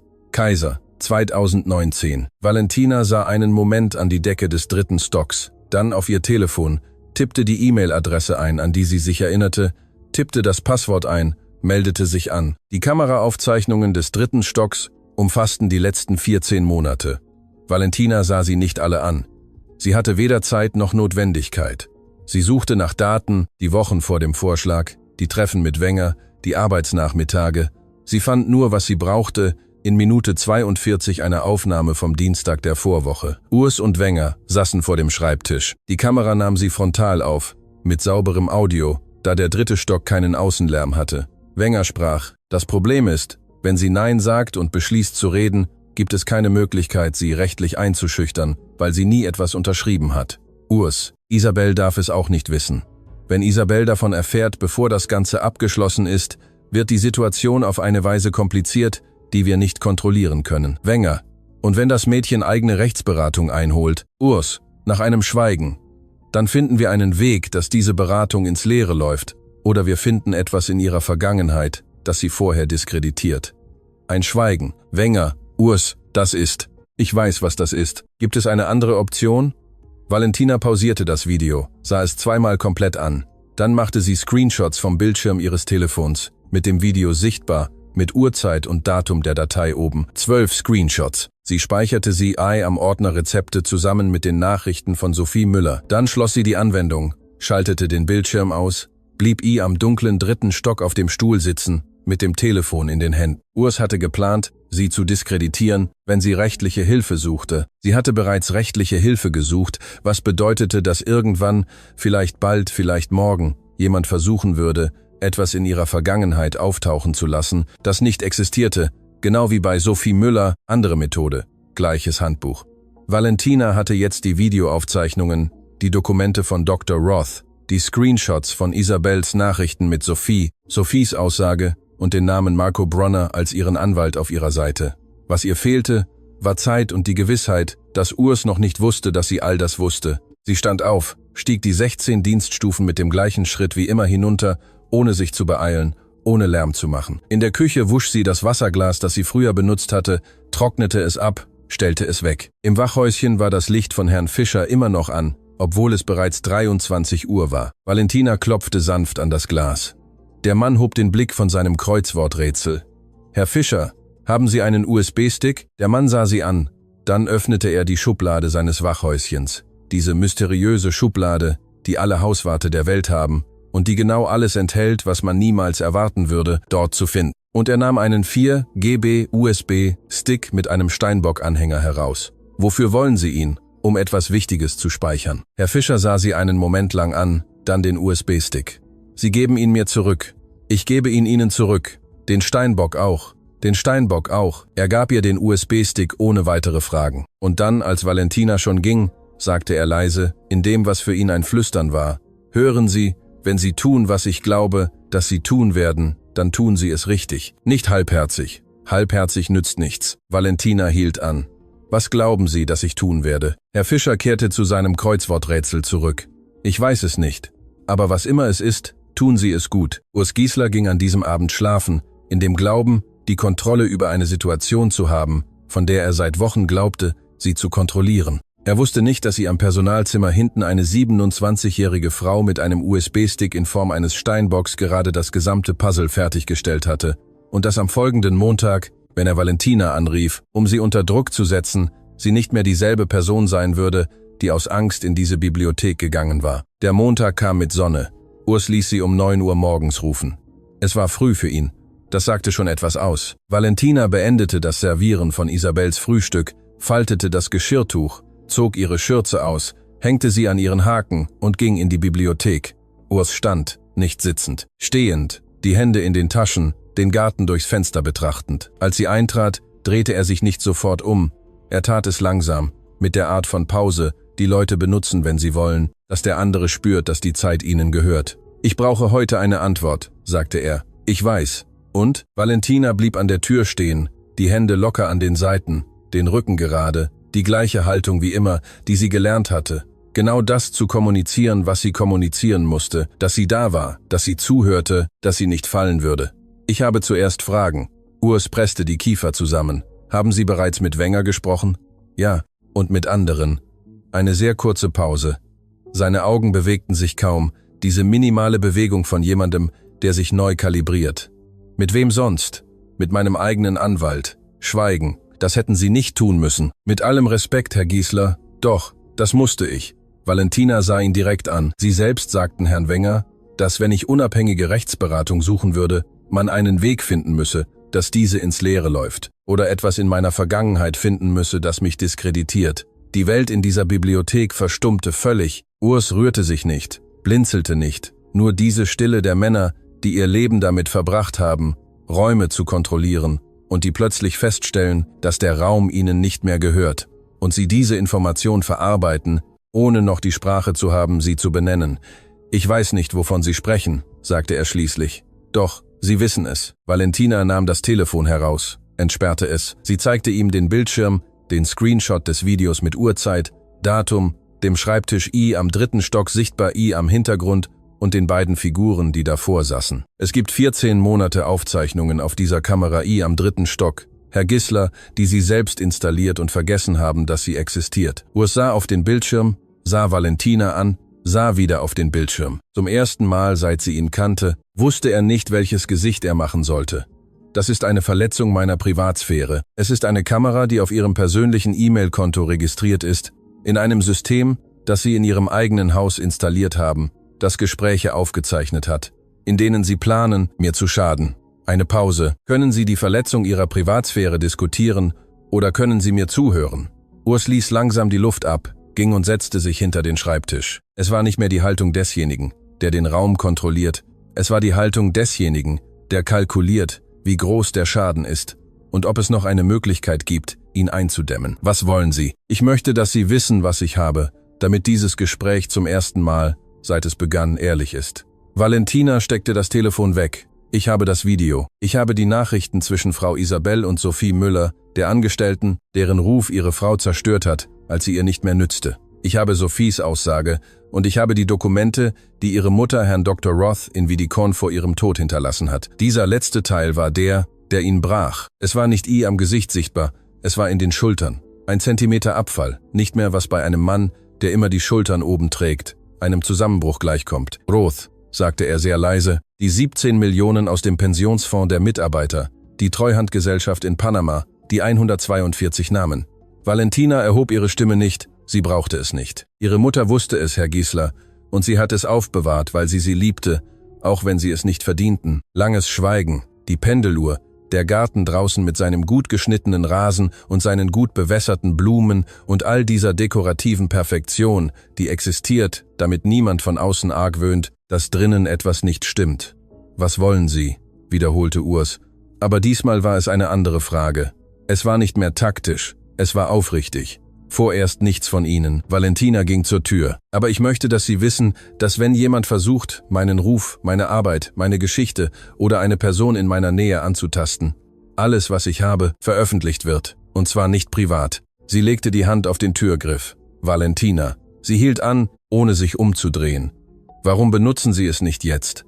Wenn Sie all das haben, warum benutzen Sie es nicht jetzt sofort? Valentina überlegte.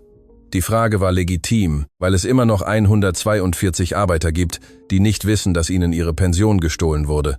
Und was ich damit mache, muss zuerst ihnen dienen, nicht mir. Sie öffnete die Tür, schloss sie. Hier am Flur ging sie langsam mit dem gleichen Schritt wie immer, ohne sich zu beeilen, ohne Lärm zu machen. Aber innerlich hatte sich etwas, das sie wochenlang schief getragen hatte, gerade an seinen Platz gefügt. Was Valentina nicht wusste war, dass Isabel das ganze Gespräch mitgehört hatte. Nicht vom Flur aus, sondern vom Zimmer neben der Bibliothek, nur durch eine Wand und eine Tür getrennt, die Isabel 2 Zentimeter offen gelassen hatte, genug, damit das Audio sauber durchkam, wenn man völlig still blieb. Und Isabel war perfekt fähig, völlig still zu bleiben, wenn das, was sie hörte, für sie wichtig war. Sie hatte alles gehört. Die 17 Millionen, die Arbeiter, Roth, ihren eigenen Namen in Verbindung mit Sophie Müller. Als Valentinas Schritte sich Pürfe am Flur entfernten, schloss Isabel vorsichtig die Tür, setzte sich auf den Bettrand, legte die Hände auf die Knie.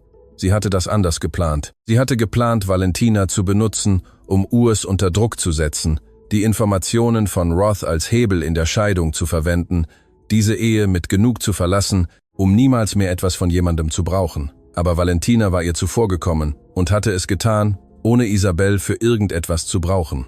Isabel sah ihre Hände an, die Hände einer Frau, die 6 Jahre in einer Ehe verbracht hatte, die als Strategie begann und als Falle endete, die gelernt hatte, sich in dieser Welt mit den Instrumenten zu bewegen, die diese Welt ihr gegeben hatte, nämlich Lügen und Geld und die Fähigkeit, so zu tun, als sei alles in Ordnung, wenn nichts in Ordnung war. Sie dachte an Sophie Müller, dachte an das, was sie ihr angetan hatte, nicht mit Schuldgefühlen, noch nicht, denn Schuldgefühle erfordern einen Moment der Stille, den Isabel Gissler sich selten erlaubte, aber mit etwas Ähnlichem wie der Anerkennung einer Tatsache, die man von der Seite betrachtet hatte und die plötzlich frontal da war und keinen Winkel mehr hatte, der sie anders aussehen ließ. Sie nahm ihr Telefon, suchte die Nummer ihrer Anwältin, Frau Elsa Berger, 48 Jahre alt, Spezialistin für Familienrecht, die einzige Person auf der Welt, der Isabel Geld bezahlte, damit sie ihr die Wahrheit sagte, auch wenn es ihr nicht gefiel. »Elsa«, sagte sie, als sie antwortete, »ich brauche Sie heute. Es hat sich etwas geändert. Mehrere Dinge haben sich geändert. Und ich glaube, wenn wir uns heute nicht bewegen, gibt es morgen keinen Weg mehr, sich zu bewegen.« Urs in der Bibliothek rief Wenger an. »Wir haben ein Problem«, sagte er. »Was ist passiert?« Das Mädchen weiß von Rot. Schweigen auf der anderen Seite. Wie, egal wie wichtig ist, was wir tun. Urs, wenn sie die Dokumente von Roth hat und auch etwas von den Aufzeichnungen am 3. Stock, gibt es keine Möglichkeit, das auf dem von uns in Betracht gezogenen Weg einzudämmen. Wenn wir versuchen, sie jetzt unter Druck zu setzen, werden wir nur genau das bestätigen, was sie bereits weiß. Also, was? Also müssen wir überlegen, ob es einen Verhandlungsausweg gibt, bevor sie entscheidet, dass sie nicht verhandeln will. Urs sah den Garten durchs Fenster an.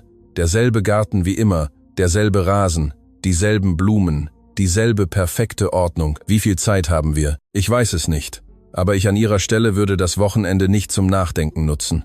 Urs legte auf, sah das Telefon in seiner Hand an. In 40 Lebensjahren hatte er noch nie genau das gefühlt. Es war keine Angst vor dem Scheitern. Es war etwas Präziseres und Unangenehmeres. Das Gefühl, dass der Boden unter seinen Füßen vollkommen fest war und doch nicht mehr ihm gehörte. Herr Fischer sah die Anwältin von Frau Isabel um 14 Uhr kommen. Er kannte sie, weil sie schon öfter da gewesen war, immer mit derselben schwarzen Aktentasche und demselben Gesichtsausdruck von jemandem, der die Probleme anderer auf den Schultern trägt und gelernt hat, trotzdem gerade zu gehen. Er ließ sie herein. Er notierte die Uhrzeit in seinem Register. Dann schickte er seinem Neffen Jan, der die Nachtschicht hatte, eine Nachricht. »Pass heute auf. Ich glaube, das wird so ein Tag.« Jan antwortete mit einem Daumen hoch. Herr Fischer steckte sein Telefon weg, nahm seinen Kaffee und sah mit dem konzentrierten Ausdruck eines Mannes, der seit 40 Jahren Zeuge des Lebens anderer war und zu dem Schluss gekommen ist, dass das Leben ihm am Grunde immer gerecht ist, den Eingang der Villa an. Spät, manchmal sehr spät, aber immer.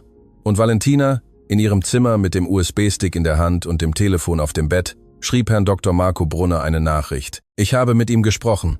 Ich muss Sie morgen früh sehen. Wir müssen handeln, bevor Sie es tun. Und während sie auf die Antwort wartete, dachte sie an Engel, an den weißen Grabstein, an die gelben Blumen. Sie dachte, das ist für die 142. Und es ist auch für dich.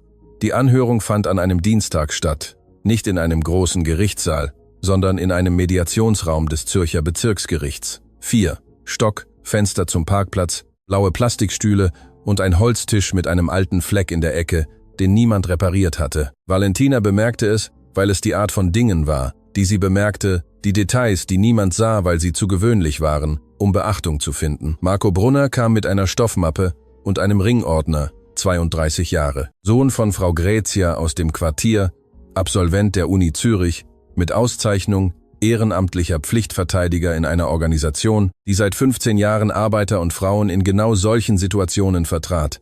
Er trug keinen 40.000 Franken teuren Anzug. Er trug ein gut gebügeltes Hemd und die Art von Sicherheit, die nicht von der Kleidung kommt, sondern davon, genau zu wissen, was man tut und warum. Dr. Roth kam mit dem braunen Kartonordner, dem ausgeleierten Gummiband und 80 Jahren in den Augen. Sophie Müller kam mit den auf dem Telefon gespeicherten WhatsApp-Nachrichten und einem Ausdruck I am Gesicht, der zur Hälfte Angst und zur Hälfte die Entschlossenheit einer Person war, die beschlossen hatte, dass die Angst heute nicht gewinnen würde. Katie Meyer kam mit ihrem grünen Tuch und ihrer Arthrose und setzte sich auf den Stuhl, der Tür am nächsten stand, weil sie sagte, sie müsse sehen können, wer hereinkam. Auf der anderen Seite des Tisches Herr Wenger mit 2 Assistenten und einem Tablet, Urs Gisler mit seinem dunkelsten Anzug und dem Gesicht eines Mannes, der 3 Nächte schlecht geschlafen hatte und es nicht zugeben würde. Und am Ende, auf dem letzten Stuhl, fast so, als wäre sie zufällig gekommen, Isabel Gisler mit ihrer Anwältin Frau Elsa Berger und einem verschlossenen Umschlag, den sie von Anfang an auf den Tisch gelegt und nicht wieder berührt hatte. Der Mediator hieß Dr. Schneider, 55 Jahre alt, Brille mit Metallgestell, die Stimme eines Mannes, der sein Leben damit verbracht hatte, Menschen zuzuhören, die einander nicht zuhörten, und der gelernt hatte, dass seine Aufgabe nicht war, sie dazu zu bringen, sich zu mögen, sondern sich zu verstehen. Fangen wir an, sagte er. Dies ist eine Mediationsanhörung I am Rahmen einer Beschwerde, die beim Staatssekretariat für Wirtschaft, SECO, und der Schlichtungsstelle für Arbeitsrecht und Konsumentenschutz wegen angeblichen Betrugs an Pensionsfonds von Mitarbeitern der Gisler Bau AG eingereicht wurde. Die Parteien und ihre gesetzlichen Vertreter sind anwesend. Niemand spricht außer der Reihe. Niemand unterbricht. Ist das klar? Alle nickten. Außer Urs, der zum Fenster sah. Herr Gisler, ist das klar? Klar, sagte Urs, ohne die Augen vom Fenster abzuwenden. Marco Brunner öffnete den Ordner, begann zu sprechen. Er sprach 22 Minuten lang, präsentierte die Kontoauszüge, die Eliane bei Roth hinterlassen hatte, die 3 Überweisungen, die genauen Beträge, die Daten, die Namen der Phantomlieferanten. Er präsentierte den Treuhandvertrag in Panama mit Urs und Herrn Schneiders Unterschrift. Er präsentierte eine unterschriebene Erklärung des pensionierten Buchhalters, der Eliane die Papiere gezeigt hatte und der zugestimmt hatte, auszusagen, als Marco ihn in der Vorwoche kontaktiert hatte. Er präsentierte die Screenshots des Videos aus der Bibliothek I am 3. Stock. Als er zum Video kam, wurde es I am Raum ganz still. Urses Stimme kam aus Marcos Telefon, das an einen kleinen Lautsprecher angeschlossen war, mit einer Klarheit, die keinen Spielraum ließ. Dann finden wir einen Weg, dass diese Beratung ins Leere läuft. Oder wir finden etwas in ihrer Vergangenheit, das sie vorher diskreditiert. Wenger I am Video antwortend. Urs, das ist. Ich weiß, was das ist. Gibt es eine andere Option? Herr Wenger I am Raum, der gerade anwesend war, sah auf den Tisch. Marco ließ die Stille lange genug dauern. Dann präsentierte er Sophie Müllers Aussage. Er las sie laut vor, jede Zeile langsam. Der Name der Personalvermittlungsagentur, das Datum des Anrufs, den Isabel gemacht hatte, die Auswirkungen auf Sophies Leben, Arbeitsplatzverlust, zerstörte Referenzen, 2 Jahre geringeres Gehalt, kranke Mutter, überfällige Miete. Als er zu Ende gelesen hatte, hatte Sophie die Hände auf dem Tisch verschränkt und sah einen festen Punkt vor sich an, ohne zu blinzeln, mit der Konzentration einer, die sich selbst versprochen hatte, in diesem Raum nicht zu weinen und dieses Versprechen zu halten, koste es, was es wolle. Der Mediator sah Wenger an. »Möchten Sie antworten?« Wenger sah Urs an. Urs sah zum Fenster. »Wir brauchen eine Pause«, sagte Wenger. »Sie haben 20 Minuten Zeit.« Im Flur versuchte Urs, leise mit Wenger zu sprechen. Wenger hörte ihm 30 Sekunden lang zu und tat dann etwas, das Urs offensichtlich nicht erwartete. Er sagte ihm Nein, nicht laut, nicht dramatisch, mit der Ruhe eines Mannes, der seine Optionen kalkuliert und zu dem Schluss gekommen ist, dass nur eine von ihnen ihn nicht zusammen mit seinem Klienten zerstören würde. »Ich kann Sie in dieser Angelegenheit nicht weiter vertreten, Urs. Was in diesem Ordner ist, macht mich zu einem Teil von etwas, das über das hinausgeht, was ich vereinbart habe zu vertreten. Ich kann mich gegen viele Dinge verteidigen. Ich kann mich nicht dagegen verteidigen, in einer Aufnahme zu sein, in der ich plane, einen Zeugen zu zerstören.« Wenger nahm sein Tablet. »Sie müssen sich einen anderen Anwalt suchen, und das müssen Sie tun, bevor diese Anhörung fortgesetzt wird. Denn wenn sie ohne angemessene Vertretung fortgesetzt wird das, was Sie heute unterschreiben, Sie mehr kosten als das, was Sie bisher verloren haben.« Urs sah ihn an. »Sie arbeiten seit 20 Jahren für diese Familie. Das weiß ich. Eine Pause. Deshalb sage ich Ihnen das unter 4 Augen und nicht drinnen.« Er ging den Flur entlang, ohne sich umzudrehen. Urs blieb allein am Fenster I am 4. Stock stehen und sah auf den Parkplatz. Mit demselben Blick, den er während der gesamten Anhörung gehabt hatte, aber ohne den Tisch zwischen ihm und der Leere. Als sie in den Raum zurückkamen, bat Urs um das Wort. Der Mediator gab es ihm, er stand auf, knöpfte sein Sakko zu, sah auf Marcos Ordner auf dem Tisch, sah Valentina an, die neben Marco saß, die Hände gefaltet und den Rücken gerade. Und dieses Gesicht, das er zum ersten Mal eines Abends in der Bibliothek gesehen hatte und das er immer noch nicht ganz entschlüsseln konnte. »Die Zahlen stimmen«, sagte er. Niemand am Raum rührte sich. Die 3 Überweisungen, die Treuhandgesellschaft, die Namen der Lieferanten stimmen. Eine Pause. Herr Schneider hat die Struktur entworfen. Ich habe sie genehmigt. Eine weitere Pause. Ich werde nicht sagen, dass ich nicht wusste, was ich tat. Ich wusste es. Der Mediator notierte etwas. Sie machen eine formelle Verantwortungserklärung. Ich sage, was passiert ist. Marco Brunner schrieb etwas in sein Notizbuch. Roth, ihr am Hintergrund, schloss einen Moment die Augen, wie jemand, der eine Nachricht erhält, die er erwartet hat, die aber trotzdem schmerzt. Da öffnete Isabel den Umschlag. Sie hatte ihn von Anfang an verschlossen auf dem Tisch liegen gehabt. Niemand hatte sie gefragt, was er enthielt. Sie hatte ihn auch nicht angeboten. Sie nahm 3 Dokumente heraus und schob sie über den Tisch zum Mediator. »Dies ist unabhängig von der Arbeitsklage«, sagte ihre Anwältin Frau Berger.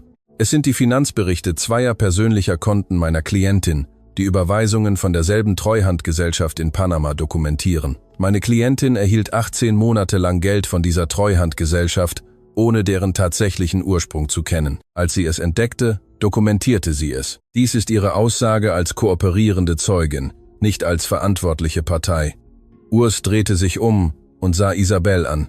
Sie sah ihn nicht an. »Wann wussten Sie es?«, sagte er. Der Mediator hob die Hand. »Außer der Reihe, Herr Gissler. Wann wussten Sie es?«, wiederholte er, den Mediator ignorierend. Isabel legte die Hände auf den Tisch, sah ihren Mann mit dem Gesicht einer Person an, die dieses Gespräch viele Male ihr am Kopf gehabt und endlich den Moment erreicht hatte, es laut zu führen. »Vor 2 Jahren«, sagte sie, als ich die Kontoauszüge in ihrem Arbeitszimmer fand, am selben Tag, an dem ich anfing, alles zu dokumentieren. Eine Pause. Am selben Tag, an dem ich entschied, dass, wenn sie fallen, ich nicht mit ihnen fallen würde.« Urs sah sie lange an. »All diese Zeit«, sagte er sehr leise, »all diese Zeit«, bestätigte sie ohne Betonung. Der Mediator klopfte sanft auf den Tisch. »Wir fahren fort.« Urs versuchte ein letztes Mal. Bevor die Anhörung die Vorschlagsrunde schloss, bat er, privat mit Valentina zu sprechen. Der Mediator konsultierte Marco Brunner. Marco konsultierte Valentina mit einem Blick. Valentina nickte. Sie gingen allein auf den Flur. Dieselbe Art von Flurstille wie beim ersten Mal, aber anders. Das war die Stille der Bibliothek gewesen, die nach fremder Angst roch. Dies war die Stille eines Mannes, dem die Argumente ausgegangen waren und der es wusste. »Was wollen Sie von mir?«, fragte Urs. »Dass die 142 Arbeiter ihr Geld zurückbekommen. Das wird dauern. Ein Rechtsstreit. Auflösung der Treuhandgesellschaft. Ich weiß. Marco weiß es. Der Prozess ist bereits eingeleitet. Ich frage Sie nicht, ob es passieren wird. Ich sage Ihnen, dass es passieren muss.« Urs sah sie an. »Und Sie? Was wollen Sie?« »Nichts von Ihnen. Nichts. Nichts.« Valentina sah ihn ohne Wut, ohne Triumph an, mit dieser Ruhe, die er nie ganz verstanden hatte und die er in diesem Moment als das Gefährlichste an ihr verstand. »Ich wollte nie etwas von Ihnen.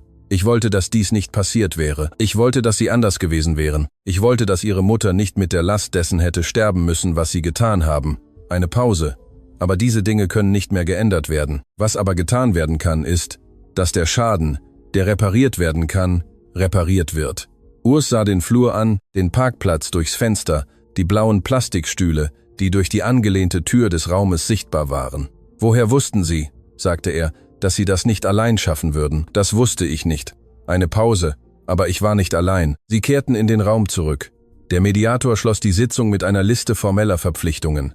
Beginn des Restitutionsprozesses des Pensionsfonds, formelle Erklärung von Urs als verantwortliche Partei, Erklärung von Isabel als kooperierende Zeugin, rechtliche Vertretung für die 142 betroffenen Arbeiter durch Marco Brunners Organisation kostenlos. Während der Mediator las, saß Herr Fischer, der natürlich nicht in diesem Raum war, weil es eine Gerichtsanhörung war, und er der Hauswart einer Villa in Zollikon war, in diesem Moment vor dem Fernseher in seinem Haus an seinem freien Tag und sah die 1:05 Uhr Nachrichten, als der Sprecher sagte: Aktuelle Meldung. Bauunternehmer gibt bei Mediationsanhörung Unregelmäßigkeiten am Pensionsfonds von Mitarbeitern zu.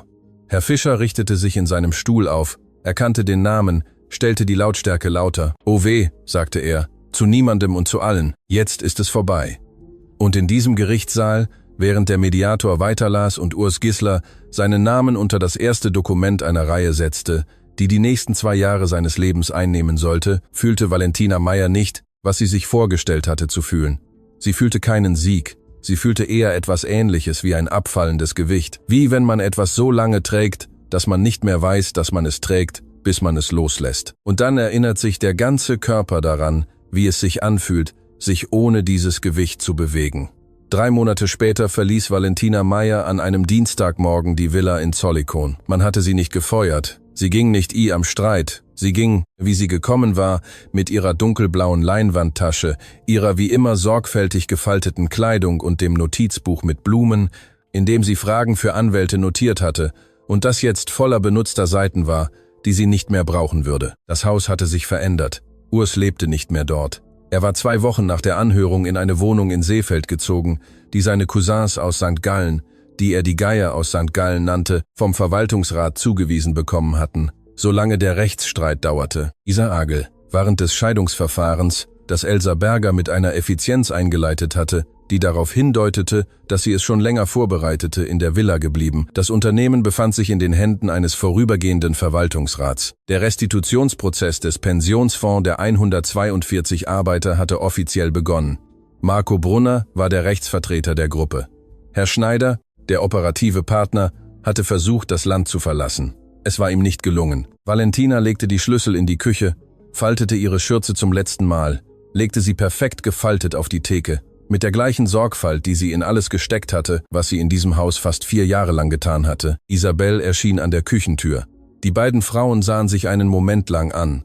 Eine Art Blick, der keinen Namen hat, weil er in keine einfache Kategorie passt. Sie waren keine Freundinnen, sie waren keine Feindinnen, sie waren nicht genau Verbündete. Sie waren 2 Menschen, die denselben Sturm von verschiedenen Ufern aus überlebt hatten und sich an Land trafen, ohne genau zu wissen, was sie sagen sollten. »Wohin gehen Sie?« fragte Isabel. »Vorerst zu meiner Großmutter. Und danach?« Valentina dachte einen Moment darüber nach. »Das weiß ich noch nicht, aber es wird sich zeigen.« Isabel nickte, sah die gefaltete Schürze auf der Theke, dann sah sie Valentina an. »Das mit Sophie Müller«, sagte sie. »Was ich getan habe.« Valentina wartete. »Ich kann das nicht rückgängig machen. Nein, eine Pause, aber Sophie hat Marcos Nummer. Wenn sie ein Verfahren wegen Rufschädigung einleiten will, hat sie bereits eine Vertretung.« Isabel verarbeitete das. Das war ihre Idee. Das war Sophies Idee. Ich habe ihr nur die Nummer gegeben. Eine lange Pause. Isabel steckte die Hände in die Taschen ihres Bademantels. Diese Geste, die Valentina als die Geste erkannt hatte, die sie machte, wenn sie etwas verarbeitete, das sie nicht erwartet hatte. »Passen Sie auf sich auf, Valentina.« »Sie auch, Frau Gissler.« Valentina nahm ihre Tasche, ging durch die Küche, verließ das Haus durch die Servicetür. Im Wachhäuschen am Eingang hatte Herr Fischer Dienst, obwohl dieser Tag Jan zugestanden hätte, weil Jan gesagt hatte, er habe etwas vor, und Herr Fischer gesagt hatte, ja, er würde einspringen, ohne jemandem und schon gar nicht sich selbst zuzugeben, dass er genau dort sein wollte. Als er Valentina mit der Tasche kommen sah, stand er von seinem Klappstuhl auf, was er normalerweise nicht tat. Er öffnete das Tor, ohne dass sie es verlangte. »Sie gehen, Fräulein.« »Ich gehe, Herr Fischer.« Der Mann nickte mit der Feierlichkeit von Anlässen, die es verdienten. »Hören Sie«, sagte er, »hier haben Sie.« Er zog den USB-Stick mit dem Steinbock-Anhänger aus seiner Jackentasche. Er reichte ihn ihr. Valentina nahm ihn. Sie sah ihn an. Sie hatte ihn Wochen zuvor zurückgegeben, nachdem sie alles Nötige kopiert hatte, wie sie versprochen hatte. »Ich habe ihn Ihnen schon zurückgegeben. Ich weiß. Ich gebe ihn Ihnen als Erinnerung.« Herr Fischer sah sie mit seinen Augen eines Mannes an, der viel gesehen hat und immer noch überrascht ist von dem, was er sieht, damit sie, wenn sie ihn in der Hand halten, sich daran erinnern, dass es eine Zeit gab, in der sie nichts hatten und trotzdem weitermachten. Valentina sah den USB-Stick an, den kleinen, goldenen Plastiksteinbock mit ausgebreiteten Flügeln. »Danke, Herr Fischer, dafür sind wir da.« Kurze Pause. »Hören Sie. Und wenn Sie eines Tages eine Arbeitsreferenz brauchen, ich bin seit 40 Jahren in diesem Job und kenne viele Leute, nicht so viele wie ich glaube, dass ich kenne, aber ziemlich viele.« Valentina lächelte, das erste volle Lächeln seit Wochen. »Ich nehme Sie beim Wort. Tun Sie das.« Er setzte sich wieder auf seinen Stuhl. »Und passen Sie auf sich auf, denn die Welt hat viele Menschen, die nicht verdienen, was ihnen widerfährt, und sehr wenige, die wissen, was zu tun ist, wenn es ihnen widerfährt. Sie gehören zu denen, die es wissen. Das ist selten. Verschwenden Sie es nicht.« Valentina ging durch das Tor. Herr Fischer schloss es hinter ihr, sah einen Moment lang durch das Gitter auf die Straße, dann setzte er sich, nahm sein Kreuzworträtsel und murmelte zu niemand Besonderem, mit der gelassenen Überzeugung eines, der nach viel Beobachtung zu einem Schluss gekommen war. So muss es sein. 6 Monate nach der Anhörung, an einem Oktobermorgen mit dieser klaren Sonne, die der Herbst in Zürich hat, wenn er sich zu benehmen weiß, unterschrieb Valentina Meyer den Mietvertrag für ein Lokal, I am Kreis 3, wie die Korn, 200 Quadratmeter, Erdgeschoss, große Fenster, ein Riss in der Rückwand, den der Vermieter versprochen hatte zu reparieren und den Valentina beschlossen hatte zu lassen, weil er sie an etwas erinnerte. Das Lokal sollte ein Unterstützungszentrum für Frauen werden, die Babys verloren hatten. Keine Klinik, keine Praxis, ein Haus mit Küche, mit Sesseln, mit einem kleinen Garten hinten, wo Ringelblumen gepflanzt waren, weil es ihr die ehrlichste Farbe für einen solchen Ort schien. Mit einer ehrenamtlichen Psychologin dienstags und donnerstags, mit Selbsthilfegruppen samstags morgens. Es hieß Haus Engel. Der Name bedurfte keiner Erklärung für den, der ihn verstehen musste. Marco Brunner hatte ihr bei den Formalitäten geholfen. Dr. Roth hatte seine Zeit für die rechtliche Gründung gespendet. Katie Meyer hatte das Eingangsschild mit gelbem Garn auf Leinenstoff gestickt, mit Buchstaben, die nicht perfekt gerade waren, aber die ihre Enkelin für die schönsten hielt, die sie je gesehen hatte. Die Eröffnung war an einem Samstag. 12 Frauen kamen an diesem ersten Tag. Einige mit Kindern an der Hand, einige allein, einige mit dem Gesicht einer, die nicht sicher war, ob sie es verdiente, an einem solchen Ort zu sein, was das Gesicht war, das Valentina besser als jedes andere erkannte, weil es 2 Jahre lang ihr Gesicht gewesen war. Sophie Müller kam auch, blieb den ganzen Tag. Am Ende fragte sie Valentina, ob sie samstags Hilfe brauchte. »Immer«, sagte Valentina, »dann bin ich samstags hier.« Und so blieb es. Katie Meyer kam zur Eröffnung mit ihrem grünen Tuch, ihrer Arthrose und einem Topf mit Elbler-Magronen, die niemand bestellt hatte und die vor Mittag aufgegessen waren. Sie setzte sich am hinteren Garten neben die Ringelblumentöpfe, den Rücken an die warme Wand der Oktobersonne gelehnt und sah ihre Enkelin sich zwischen den Frauen bewegen, die gekommen waren, mit einer sprechen, einer anderen zuhören, Kaffee bringen, die Hand von jemandem halten, den sie nicht kannte, aber der in diesem Moment brauchte, dass jemand ihre Hand hielt. Katie beobachtete sie eine lange Weile. Dann schloss sie die Augen, hob das Gesicht zur Sonne, sagte nichts, sie brauchte es nicht. Später, als die Eröffnung vorbei war und die beiden die Tassen am Garten aufräumten, sagte Katie, ohne Umschweife, wie sie es immer tat, die wichtigen Dinge. Eliane Gisler hätte das sehen wollen. Valentina arrangierte die Tassen auf dem Tablett. Das weiß ich.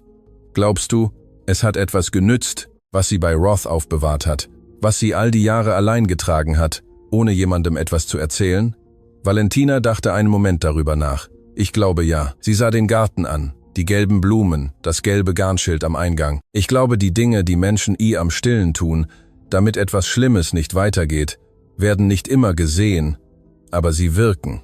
Irgendwie wirken sie. Katie nickte, nahm ihren leeren Topf, stand mit der üblichen Anstrengung vom Stuhl auf, schüttelte ihr Tuch, sah ihre Enkelin direkt an und sagte, mit der Ökonomie der Worte einer, die gelernt hatte, dass die wichtigsten Dinge in wenig Raum passen.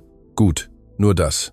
Gut, Valentina trug das Tablett, betrat das Lokal, ging am gelben Garnschild vorbei, streifte es kaum mit den Fingern, als wollte sie bestätigen, dass es noch da war. Drinnen roch es nach Kaffee und Elbler-Magronen und nach diesem spezifischen Geruch, den neue Orte haben, wenn sie sich mit Menschen und Geschichten füllen und mit der Möglichkeit, dass die Dinge, auch wenn es dauert, auch wenn es kostet, auch wenn niemand einem sagt, wann der Moment kommt, letztendlich das werden, was sie von Anfang an hätten sein sollen. Sie steckte den USB-Stick mit dem Steinbock-Anhänger in die Schürzentasche und ging, um die Tassen zu spülen, damit diejenigen, die allein tragen lernen, dass sie es nicht weiterhin tun müssen und diejenigen, die es bereits losgelassen haben, sich daran erinnern, wie es sich anfühlt, sich ohne dieses Gewicht zu bewegen. Dafür sind Orte wie dieser da.